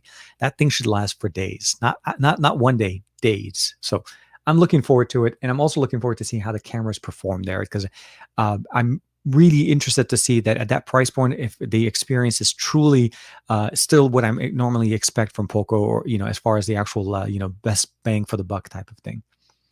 Aditya, hey, Aditya Niels in the comments, man. Guten Tag and Sabaho Damen and Herren. Wie geht's es Ihnen heute? Okay, so if I'm not getting it mistaken, okay, so Guten Tag und Sabaho Damen and Herren. Good evening and good morning, ladies and gentlemen. Wie geht's es Ihnen heute? How are you doing? I think that's what you're saying, right, Aditya? If I'm not mistaken, like wie geht's? Where are es Ihnen heute? Heute is, I think, here. How are you guys? Let me know, Aditya. My German is not as good as I thought it was. I understand it typically a lot more. Oh wow, I missed a lot of comments. Okay, let's start going through some of these real quick. Oh man. Okay, so I got to show this one. I can't wait to see that beard in 8K. Ah, crap. I don't want to see this beard in 3K. Ah, man. Yeah, no, sure. No, sorry. Oh man. Yes. You know what? I forgot. I should do this. I should do what Juan is doing. Got to do the TKBay hat. Yeah, right there. All 8K all the time, and now I got to move forward because I'm going interference on my own self. But yes, Guten Abend, Aditya. Yeah, so good night. Oh man, I loved. We're getting some German. We're getting some Dutch in the comments. Um, Aditya is in there as well. Hello, hello, hello, hello, Ahlan. Um, See, Caesar Juarez is saying your videos are very good, and your beard and your beard, love it. Did you know that there are YouTubers who used to copy your content? I found a few. Yes, I found a few videos, and typically what will end up happening is if I don't run into them myself, or the YouTube copyright program doesn't catch it on its own, um, comments, fans, and people like you usually typically tip me into the right direction, and I try to go catch those. It's some of my older videos. Yes, it's hard. It's hard to catch. And the YouTube system used to be pretty good about finding even the ones that are less than 100%. But for the most part, it hasn't shown up anything for me in the last, I would say, almost 2 months. So I'm not sure how well it's working, but I appreciate the support. Yes, if you do see any, please tweet me, or well, actually, Twitter is the best way, at TKDSL8655. And of course, TK Bay here on YouTube if you want to hit me up as well. I triple dog dare you to shave your beard. That will be. So this is where I'm worried. I'm worried, and this is truly just being a very, very honest.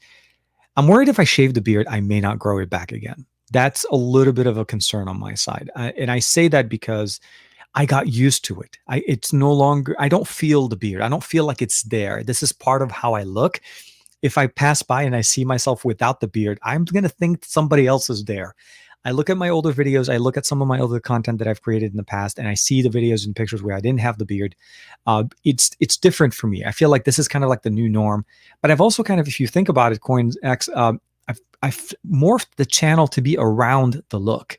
So it is a certain typical look that I'm trying to go for. I didn't want to just be TK. I mean, not to say that it was hard to find. Obviously, there was that certain look, but I wanted to have that unique look that if you see this face, you see it from a mile away, you know who it is. Ronaldo can attest to this. My Tech Reviews. He and I ran into each other one time during a OnePlus event here in New York. And I kid you not, across the way from where, I was walking in from the media end, and then there was a whole bunch of people waiting in line to get in. They could recognize me from that far. That was the look that I'm trying to go for. I wanted some kind of think of it as a calling card. This is what it is right now. Does it mean it's going to stay here forever? I'm not sure. But as far as the dare, I appreciate the fact that you're trying to entice the shaving of it. But at this point, no, I am very happy with it. I don't know what will happen when it becomes all white. That may change the conversation because I don't want to dye it. So we'll have to go from there. Aditya, Joe Hickey, good morning. Aditya is in the house, man. Welcome back. Muhammad Faisal, I don't know how I don't know how I got here. So what's the channel about, and what's going on here? Simple. This is the English side of channel. There's two channels. There's the English side, TK Bay, and there's the Arabic channel, Tariq Bey. This is the English side. So if you're not familiar with the channel, essentially it's tech reviewed lifestyle reviews, helping get the best out of your device. And of course, if you're into modding, modifications, things like that, those are the type of videos we do here on the channel. But it's a general tech type of video. And of course, assistance and help in any kind of questions that you may have related to tech. So if you have any questions or comments, please feel free to leave them, and we'll try to go through and get it to there. Hopefully that gets you what you were looking for. Do you still have your watches, the Gear S3, the Galaxy Watch, and the TicWatch 4G? So I don't have the Gear S3 anymore. I traded in my Gear S3 for the Galaxy Watch, not the Galaxy Watch, for the Galaxy Watch, the Galaxy Gear, the S3. Sorry, the S3 watch. Yeah, the Galaxy Watch S3 that I ended up picking up. So they allowed us to trade in watches, and I did trade that into Samsung. So I was able to get a little bit of a discount, about $110 off. As far as the TicWatch 4G, the oldest TicWatch I have is the TicWatch 3 Pro, the TicWatch Pro 2020. And I have the TicWatch 3 Pro. So this one's running the latest 4100 processor from Qualcomm, and actually some interesting updates that they had from what they're running, but it's literally the latest chipset from Qualcomm for mobile processing on a smartwatch. And there's a few elements updates that we got from TicWatch. So TicWatch and Mobvoi are upgrading it and going through with some nice little upgrades on the new one. So those are the ones I usually have. Joe's jumping in. Hold on, let me double check here. Thanks, Adi. I'm going to highlight you, Joe, mostly because I know comments are going to start flying. You can even use the Note 20 Ultra to upload in 8K. Yes, but the question would still end up being is, do you really need to go in 8K? That's the best thing there. Aditya's jumping back here. Most gamers doing it in competitions use 1080p. Absolutely, yes. 1080p for the longest, because of the performance to detail level you're getting there. The system or the hardware that you're working with doesn't have to push so much more horsepower to be able to actually push out the higher quality images. And they're also not using wide angle monitors like these. They're probably using slightly bigger monitors, but of course, it depends on what type of game you're going to be playing. If you're looking at again, Call of Duty type of game, Warzone, obviously bigger, the wider the display, the better the field of view. PC gaming, in my experience, I played games on consoles, Xbox, PlayStation, and PC, and I still think PC gaming rules, mostly because of the FPS, but also because the type of monitors you're able to get. The field of view that you're able to get on an ultra-wide 1440p 240 is absolutely a best way to go, especially for this type of game, because you get that bigger field of view, but you also get that fast response with the keyboard and mouse. So I like it. As usual is asking, what's the ideal price for a Lenovo Chromebook Duet with the Qualcomm 7C? As far as I remember, I want to say, was it $699, $799? I can't remember if the actual price point on that one. I'm sorry, I haven't been really keeping heavy focus on the Chromebooks. The only Chromebook that I got lately was a Lenovo, but it wasn't a Duet. It was a Lenovo MediaTek processor one that was running for about $300. But I don't. If anybody knows in the comments what that would be a good way to hopefully help them. No. So do you have any 8K TVs? PlayStation does not support. Well, take that back. It'll display on the 8K, but it's not an 8K gaming. It's really intended more for 4K. So 4K 120 HDR. That's the type of the best resolution you're able to get there. So even though it's a next gen, that's what you're getting. But as far as 8K, that we don't know. Sadly, I don't have an 8K monitor or TV. I feel like 8K is still overkill. There's nothing being broadcasted in that level.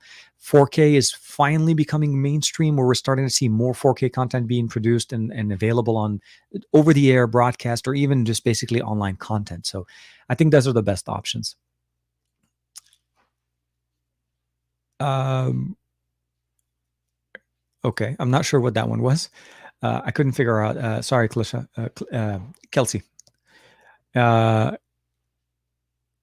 Matt, the chat is kind of crowded for the giveaway.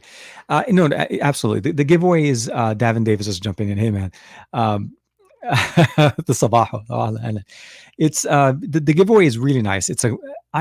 One of the main features about TicWatch for the longest time was that dual display tech that you get. It's a great technology, very simple, very easy to actually interface, and it makes perfect sense. You do want that low power consumption display on all the time, and then when you want to use the watch, because they do have a model, the LTE model that you're also able to pick up, you do want to have that functionality, and it not only helps you extend the battery life, but you're actually able to go into something called essential mode, and it enables you to basically turn off the color display, and this watch will last you for a long time. I'm talking weeks, but you do lose some of the features. Obviously, you're not going to be getting the app support. You're not going to be getting the same notifications, but at its core function, the step counting functionality, the ability of having the support, obviously with the mil-spec 810G, the water resistance, all of those things obviously don't need power. But it's the ability of using that watch for an extended amount of time to get you to the point where you're able to charge it. And of course, you could charge it overnight with a USB charger from any USB charging capability. But yeah, no, I wish everybody the best of luck. Just for reference, if you guys are interested to know specifically on the comment, the giveaway itself is international.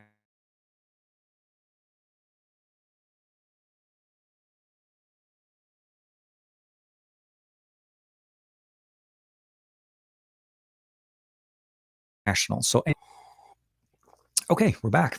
And we're still with Goku. So I'll recap one more because we got another circle of this, I would say circle of death situation going on. To get the entry in for the giveaway, it's a simple thing. You need to wait for the video to be done. So the live stream needs to end. And the reason I say this is YouTube doesn't aggregate the comments from the live stream into the show. So if you commented on the video during the live stream, once the video becomes public as a standard video on the channel, that's where you're able to basically comment on that video. So come back to the video once the live stream is over, and then make sure to leave a comment of why you want to win the TicWatch Pro. This one, the TicWatch Pro 2020. So this is the watch. I'll give you guys, of course, a link in the description for that. And if you're thinking about checking it out or maybe picking up one for yourself, they did provide me with a coupon, the TKBay, TKBAY channel, just one word, no spacing. And that's the coupon you'll be able to use on the Mobvoi website to be able to pick up for yourself your own watch as well. And it applies to other things as well. I noticed that it doesn't just apply to the watch, but definitely check it out. But yes, so that's the simple way to enter. It's not complicated. It is contained within YouTube. I'm not asking you to go check out other sites. Just come back to this video, the same video that you're in right now, once the live stream is over, which we probably have another maybe half hour or so. And then please make sure to leave a comment. Of course, a like would be definitely appreciated if you'd like to, no pressure, but just leave me a comment of why you would like to win the actual watch. Next Saturday, we're going to be pulling, so the entry level or the entries can be basically gone all the way up till next Friday night or Saturday morning when we start the show. First thing I'll do, I'll be able to basically jump in, pick a winner, and we'll announce it live on the Saturday Morning with Tech episode 49, and that would be on December 5th. I could be wrong. Hold on a second. Let me double check the date. Yes, next week would be Saturday morning on December 5th. So 12/5/2020. So hopefully that kind of answers everybody else. Aditya jumping in. Oops, I think I missed something.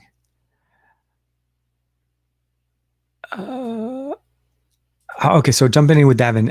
I went into T-Mobile's trolling deals again today. I think for my personal business, I'm not strongly considering it 12 Pro Max, thinking about Juan's advice to fully drive the cell phone. I think the 12 Pro Max it's truly the uniqueness of what the 12 Pro Max is offering. I think that's really the appeal of it, but it's also because it's performing to what they're actually promising. They're delivering on the promise. It's not a hype. But at the end of the day, you also kind of have to also keep in mind that it is actually the biggest, heaviest iPhone that they've produced to date. For me, I think the 11 Pro Max still works quite well. So if you're an 11 user and you're enjoying it and you're running iOS 14, 14.2 even, you're not really missing out much on the new tech other than the 5G tech, which I still don't think is there. I don't think we have 5G at the speeds that we think 5G is going to be. I think it's still more comparable to 4G LTE in the areas that we're in, unless you're in the ultra millimeter or the ultra wideband technology. And those are very specific spots that you'll be able to get that tech. So the end of the day, I would probably say is if you're looking to get a good deal, definitely check out T-Mobile. Always does those really nice deals. And I think if you're setting up a new line with T-Mobile, you'll get the best discount as far as if you want. For me, I don't need any new lines, and I wasn't trying to go for that. I decided to just honestly, I did the 12 mini because I felt like that was compelling enough for me with the issues that I was having with it. I'm hoping that the update does fix things for me, but we'll have to see. MN is saying, TK, what's your daily driver right now? So I don't know if you guys had a chance to check it out yet. I'm running basically I still used here. This is the Z Fold 2, and of course the Pixel 4a 5G right now. I just switched my SIM card into this one yesterday, and I have to say it's really, really surprising. Very nice, large display, very, very nice and functional, and overall performance with what you expect from Pixel. So right now those are the two that I'm running. And assuming as soon as I get the Poco M3 at some point, I'll probably be switching to that one as well. So as you can imagine, I switch more phones than your average user, but definitely right now, those are the things that are available. Those are the two phones that my SIM cards are in today. That's the best way to say it. Juan, if Donald is jumping in, trying to see if there's some lurking guy, Juan Carlos. Juan, if you're out there undercover, just say hello. You and TK need to do a once a week team up show for real. I'm actually going to be seriously sitting down and try to talk to Juan this week. I wanted to wait till the holiday thing was over because, as you can imagine, travel and family time and so on. I personally took 3 days. I took Wednesday, Thursday, Friday. Didn't post any videos and kind of almost not even on social media as much. to try to just relax and kick it with the family. And tomorrow probably would be the same thing, just rounding up the weekend and just taking it easy. But I didn't want to miss out hanging out with you guys today, so that's why I wanted to kind of keep it. And then when I found out that we were able to do a giveaway of a TicWatch Pro 2020, I felt like this was an easy way for us to be able to kind of just spend some time and keep it going. But yes, thank you. Juan, if you're in the comments, man, come on, pop out and say hi. Joe, I nearly switched my focus from the Tab S7 Plus to an Acer Spin 713, but sadly, I am missing the stylus input that I want. Looks like a cracking Chromebook though. The S7 Plus is an absolute beast when it comes down to a tablet, especially Android running tablet. I actually use mine on the daily. I not only use it for content consumption, so watch videos on it, but I also use it to control my different cameras that I have.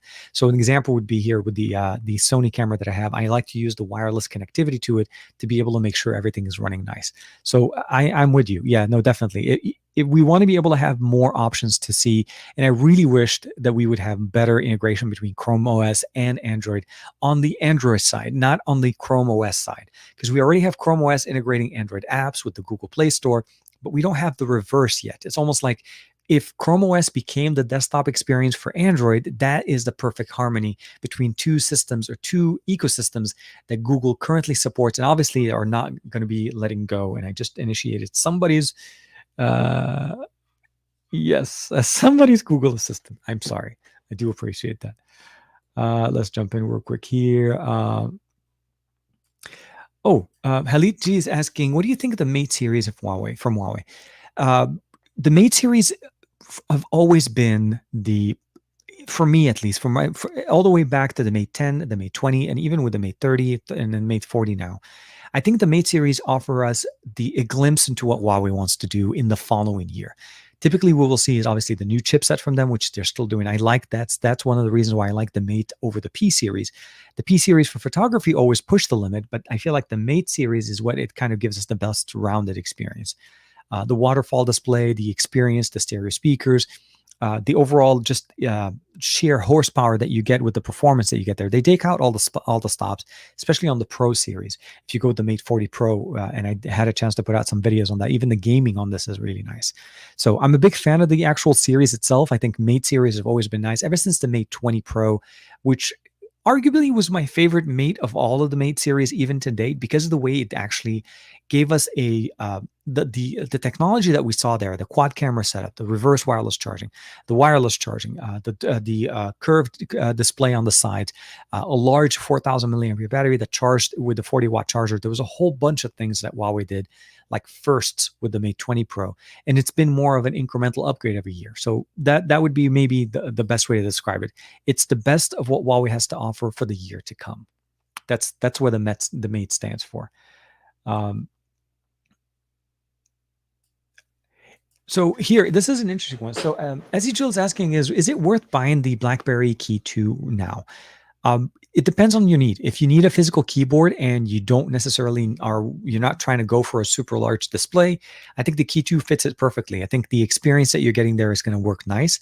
Although I would also probably kind of caveat that by saying updates and support, it may not be as high as what we used to have in the past. So it depends. I think the price for it'll probably be really reasonable because obviously there's no Key 3 coming out unless somebody else picks up the series or the licensing for the BlackBerry design. So overall, I think it's a great device. It offers a great connectivity and of course the functionality of the keyboard, the ability of customizing a shortcut for every key on that keyboard just makes productivity a priority on this phone. So that's really what it's driving. It's the productivity level that you want to get there. It's a great phone. Battery life was decent. It wasn't the best experience there. You're not going to get 5G, but you're still going to get a decent experience there.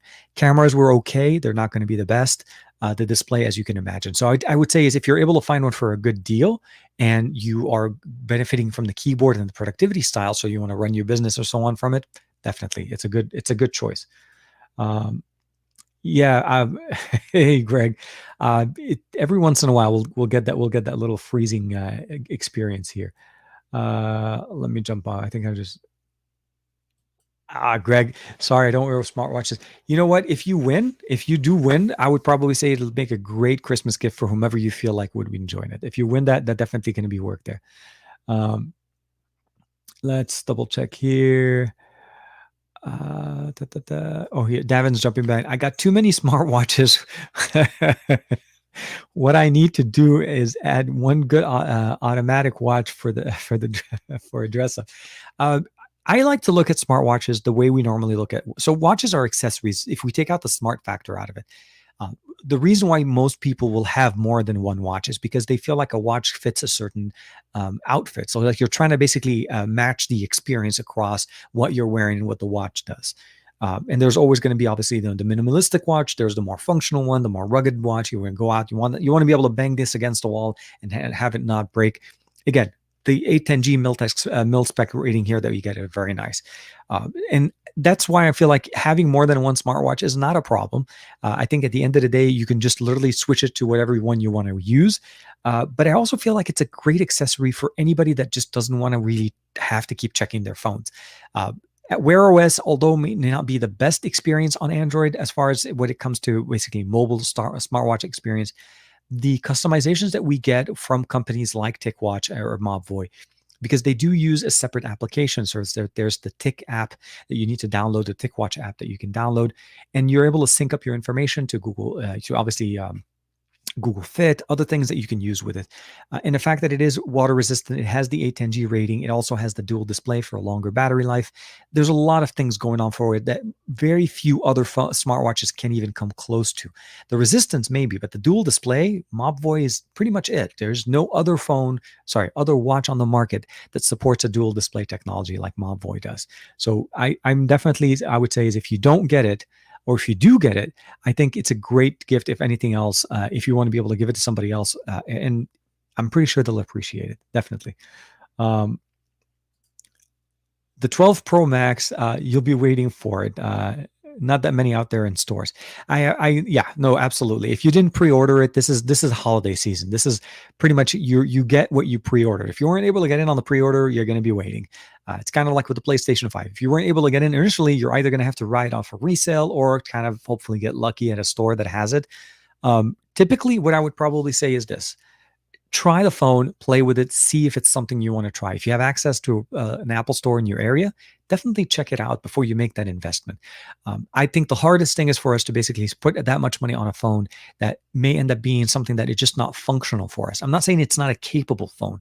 It may not be functional for us. It has to fit what we do. Just the ergonomics of the 12 Pro Max, obviously by definition, is the biggest iPhone that they have. So those are things you want to keep in mind. The 11 Pro Max for me works perfectly, and I feel like still that it is a large iPhone, but it does still work very nicely. So the 11 Pro Max can even be a good competition or good option.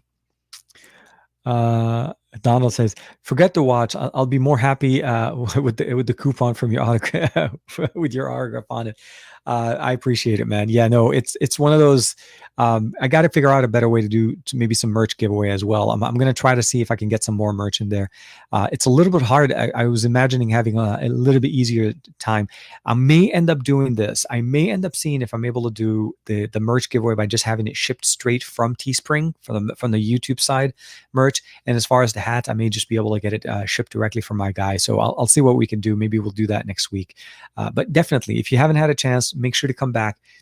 Just leave a comment on the video after the video is done, after the live stream is done. And of course, just let me know why you would want to win the watch itself. And of course, like I said, we have a week to finish this up. Next Saturday morning, we'll be picking up the winner and then, of course, announcing it on the channel. Definitely a lot of, I have a feeling I'm missing a whole bunch. Oh, hold on, let me jump back. Okay. Davin Davis is jumping back in. My business number is on Mint. Okay. That I pay for annually. My decision is the 12 mini plus an iPad versus a 12 Pro Max to complement my XPS 13. So it depends on how often you think you would be using an iPad. I think it sounds like you have a need for a large display to consume content. The iPad experience is very different than the 11 Pro Max. I feel like if you're going to be tethering the iPad to the Mini most of the time, anyways, you'll definitely get a better experience with the iPad. I truly understand and appreciate what you would get there. It's the functionality and the portability. For portability's sake, the 12 Pro Max will be the thing to go with, because it's one device in your pocket that you can go out and you can open up and use whenever you want. You'll have your connectivity, you'll have your large display, and you'll get all of those functions out of it. The Mini is a very capable phone. It is very nice. The design is amazing. And I'm hoping that the 14.2 update that they did pushed out, I think 14.2 I forgot, it was like a point build upgrade that they pushed out, will fix the touch sensitivity issues. If you're not having that, then this is a non-starter. You don't have to worry about it. And I think that's a good combo, but it's just a little bit, it's more of a factor. Again, more than likely, you'll leave the house without the iPad and you'll need that large display and you'll feel like the Mini is not the right answer. So I feel like at that point, the 12 Pro Max will be the better answer. So I'm not, again, trying to put the Mini down, but I'm just thinking more of a functional thing. If you're going to try to carry a Mini with an iPad, you're better off going with the 12 Pro Max. Greg's back. Greg's jumping in. What do you think of the Pixel 4a 5G? So initial impressions just after the first 24 hours, after using the 4a and after using the 5. So it's a weird way to start it off, right? I started with the smallest, not the smallest, the least expensive Pixel in 2020, which is the 4a. It's a 4G LTE model and it works great. And then I went over to the Pixel 5, which is the higher end, the flagship of what Pixel and Google wants to put out. And then, of course, now we're just jumping back slightly in the middle with the 4a 5G. I think the display size is the right size on the 4a 5G. There's no question that the 4a 5G will give us the right form factor. It's not as large of a battery, which was a little bit of a surprise, but again, 3800 milliampere, large display, fingerprint sensor on the back, dual cameras on the back as well, and a headphone jack. All of these things just attribute to a really good experience. So I am so far very, very happy, very excited with that. I should have a video on this on Monday, talking as far as a little bit about the actual Pixel lineup. We're going to talk about Pixels. Which one is the right Pixel for you? So hopefully you guys will appreciate that video. And yes, Huawei Chinese. Yeah. Oh man, appreciate it, dude. Appreciate the comments. Thanks again, Greg. Actually, Greg, just out of curiosity, this will be a good question for you because I think a few people were asking before you joined us. What is your favorite custom ROM on Android? What is your favorite custom ROM of the things that you've used? Maybe something you're using currently right now. The 4a 5G camera performance. The camera performance on the 4a 5G is very similar to the 4a. It has some elements from the 5 because of the wide angle lens, but it seems like it's also been kind of a little bit tailored. The processor is the same as the 5. We don't have the cinematic modes that they added into the Pixel 5. So those modes are not available here, but you do get 4K 60 frames per second on the back. It's very nice. Stabilizations on it. It also looks really good. Cameras are absolutely great. As you can imagine, Pixel processing is really good. Overall UI elements, it reminds me a lot of the Pixel 5 with a bigger display. It's not 90 hertz, but the reality is, again, you appreciate the larger display and you want to be able to get that benefit. The 3800 milliampere battery with the bigger 6.1 inch display is, I feel like, the best combo. I would have loved a 4000 with that, but again, for what we have to look at, I think the 4a 5G is a very good, very capable smartphone in 2020, and I think they're doing a really good job.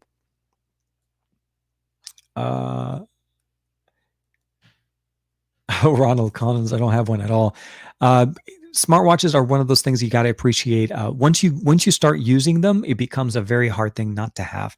I can say the many things that I try to do with my phone is, as much as I'd love to have it in my pocket all the time, I typically will do is I'll take this and, when we had office or when we used to go into the office before, I would go in and put this on my desk and I leave it on my desk and I'm able to walk around, go talk to people, do different works and so on.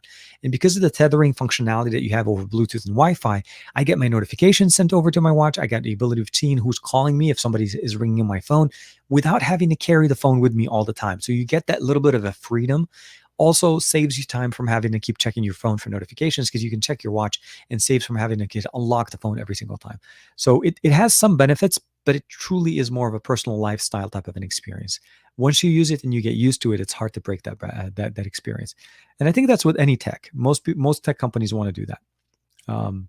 Aditya is saying that I have one watch, been using it for about 7 years. Battery change every other year. It's the G-Shock watch, are built like a tank. Yes. Oh my God. Yes. G-Shock for the win. Absolutely.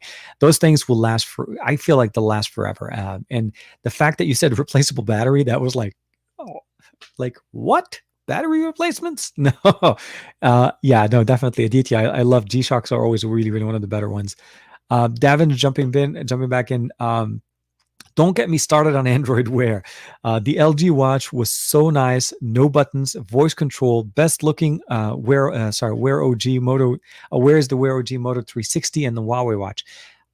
Huawei Watch started me on. So the Moto 360, the original Moto Watch smartwatch, was a smartwatch that I felt like was a great smartwatch. It won me over to using Wear OS or to using Android on a watch, because I think back then we didn't have Wear OS.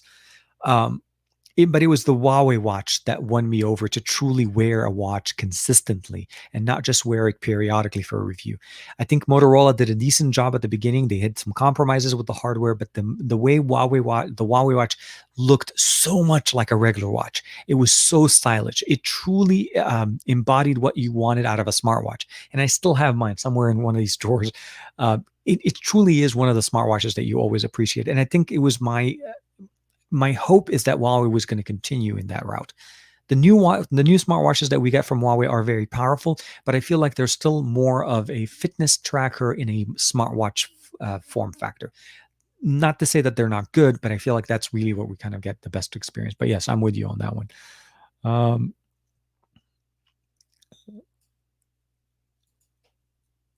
I am Amish. Well, welcome to the chat. Welcome. Hope you're doing well. Joe's jumping in. The TicWatch looks awesome. I sometimes wish I got that instead of the Galaxy Watch 3. I had both. I have both, and I'm using the TicWatch. I like the Samsung integration with Samsung devices. There's no question that it works the best. But I feel like I miss the compatibility, the app compatibility that we get with Wear OS over what we get with the Galaxy Watch.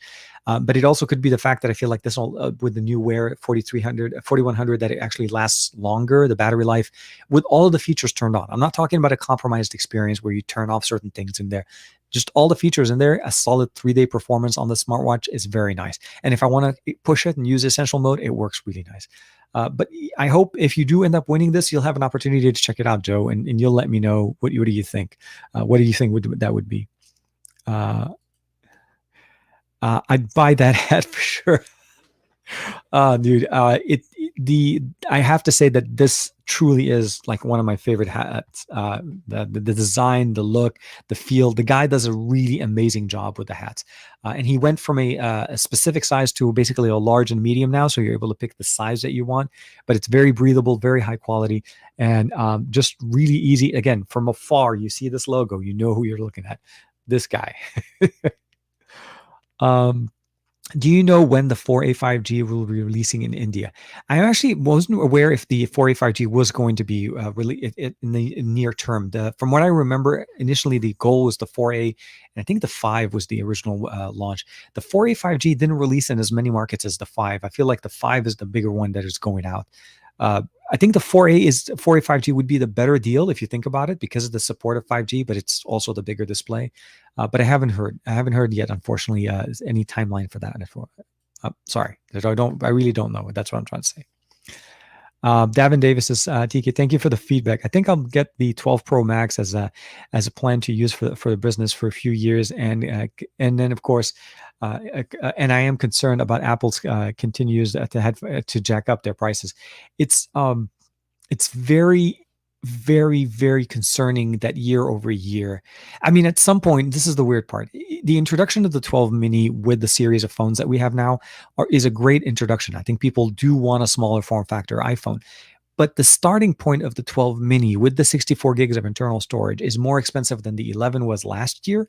And when you start speccing it out, even the mini could be close to a $900 experience. I don't know. I don't know if that's really the value that Apple is giving us. I don't feel like the improvements that we have on the lineup, other than the fact that it's a smaller phone, justify the price increase. So those are things that I always worry.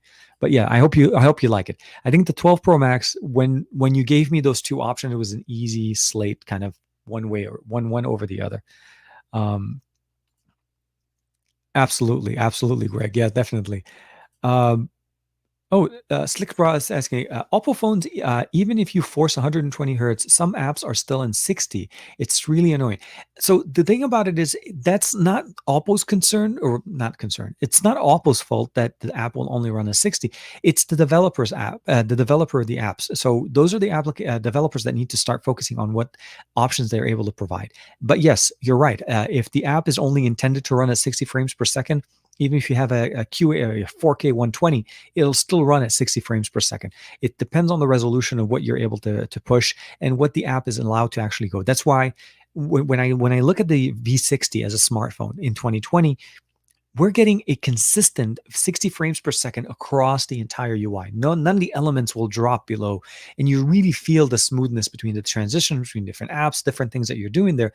And that's the benefit of where you get when it's optimized to work that way. But whenever we go above 60, there are always going to be that chance that you're going to be hitting a wall, or starting to use an app that doesn't necessarily support it.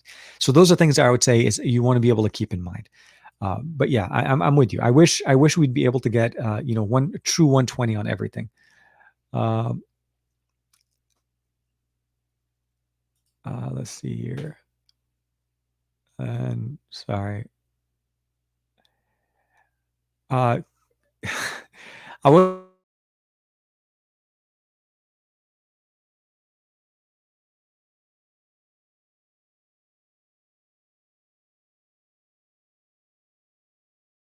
wasn't trying to ignore you.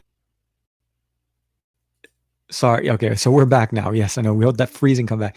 So CoinX, I think Aditya is kind of summarizing it really nicely. Yes. No, just we're going through the questions. There's a lot of questions coming up. As you can imagine, the live stream, one of the beautiful thing about this live stream is that it's a lot of us talking, a lot of us trying to get through. And I'm getting an aggregate list of both YouTube and Twitch. It's not just a consistent one list. So I have to go through as many as I can. But we'll definitely try to get back to your questions soon. Is $720 for the Z Flip worth it? Yes, yes. If the phone is in good shape, I'm assuming it's used. Just make sure that there's no issues with the display, and they can definitely show you that there's no indentures on it. I think it's a great deal. The Z Flip, and what you get with the Z Flip, the technology that comes with it is really nice. The one thing I would probably say is you need to get used to is the fact that when you have it closed in your pocket, you may not feel that the phone is in your pocket, because we typically get used to. And the easy way to explain it is we're used to this type of form factor, a glowing rectangle form in our pocket. And when we go to a phone that closes in clamp style, that is much smaller footprint, and it sits more closely to the bottom of our pocket, you may not notice it, and it'll tend to have more slippage. So if you do pick up the phone at 720, it's a great deal. Make sure to pick up a good case for it. And of course, if you have access to a Samsung store, get the screen protector. They offer a $10 screen protector that you're able to buy directly from them, and they will apply it for you. It'll help protect the display for you. Definitely very nice. Joe's, I really like the Galaxy Watch 3, but for the reasons you just said, the integration with the Pixel 5, I think that the TicWatch is a better option. I originally planned on the Galaxy S20 Plus, but very much Team Pixel now. Yes, no, great, dude. Obviously, and I always appreciate, and I love also your new thumbnail, your new profile image that you have on your Instagram looks really nice. But yeah, once you try a Pixel device, it's really hard to switch over. It's very hard to kind of change course in the middle of that train right there. B's commenting and said, we live in an area where lower price flagships skimp on key features, making a more expensive flagships look like they provide more value for the money, like the Note 20 and the Ultra. It's the features that we're looking at. Obviously, yes, there's the flagships tend to be the one, like basically a culmination of everything. That's what we hope. We always want that out of a smartphone or a smartwatch or even a flagship in any kind of market. What I would probably say is find a phone that we need to basically look at them, not look at them at the price point. We should look at them in categories, kind of like what Juan says. It's a category of device. What is this device really good at? What does it offer? And start looking at them in those type of experiences, because once you start taking the price out of the experience, you may be surprised what a $700 phone can do. in the same roughly experience that what you normally would have expected a flagship to offer you. So those are the reasons that I would probably look at. I agree they may not give you everything, but the question at the end of the day is this something that you're looking for? Meaning, is this a feature that you're looking for? Because if they give you reverse wireless charging on the higher end model, but you don't see yourself charging something out of your phone, you will plug your headphones somewhere, or you're not going to be sharing your phone with somebody else to to provide them charging. That's something that's going to be changing the experience. I would always say see what you offer or look at what you're looking for. Oh, good. Greg did see that comment. Yeah. Okay. So Greg's saying is Evolution X is made for many devices, and Revenge OS is greatly towards Xiaomi devices. Okay. Good. Good job. So those are two other, Android skins. These are not native. These are not stock experiences, but they're custom ROMs that you're able to look at. Oh, dude, Joshua Vergara is in the comments. Hey, man, how you doing? Everybody say hi to Josh. Jumping in, hanging out with us for the afternoon. that hat though, dude, I gotta drop off. We gotta meet up soon. Josh just woke up. Well, good morning, sir. So then it is a good morning. So good Saturday morning with tech. So it is your morning. Good morning. Hope you had a good evening. Hope you're doing well. JV's in the house. Rajesh, Shiva. Oh man, everybody, good morning. Oh man, perfect timing. Joshua Vergara. Good day, Josh. Hope you're doing well. With that being said, guys, it is almost at the 2-hour mark, and I realized I forgot to kind of mention it. Hey, Josh, everybody say hi to Josh, of course. Last thing before we do the TKception again, we'll kind of jump into this one. And while I'm actually covering the how to enter into the giveaway, please do me a favor, start dropping in your TKception hashtags into the comments so we can get this thing kicked off. Again, thank you very much to Mobvoi for sponsoring this giveaway. I really appreciate the fact that they're covering the actual giveaway. This is not a sponsored video. This is just them covering, giving away a smartwatch to one of you guys.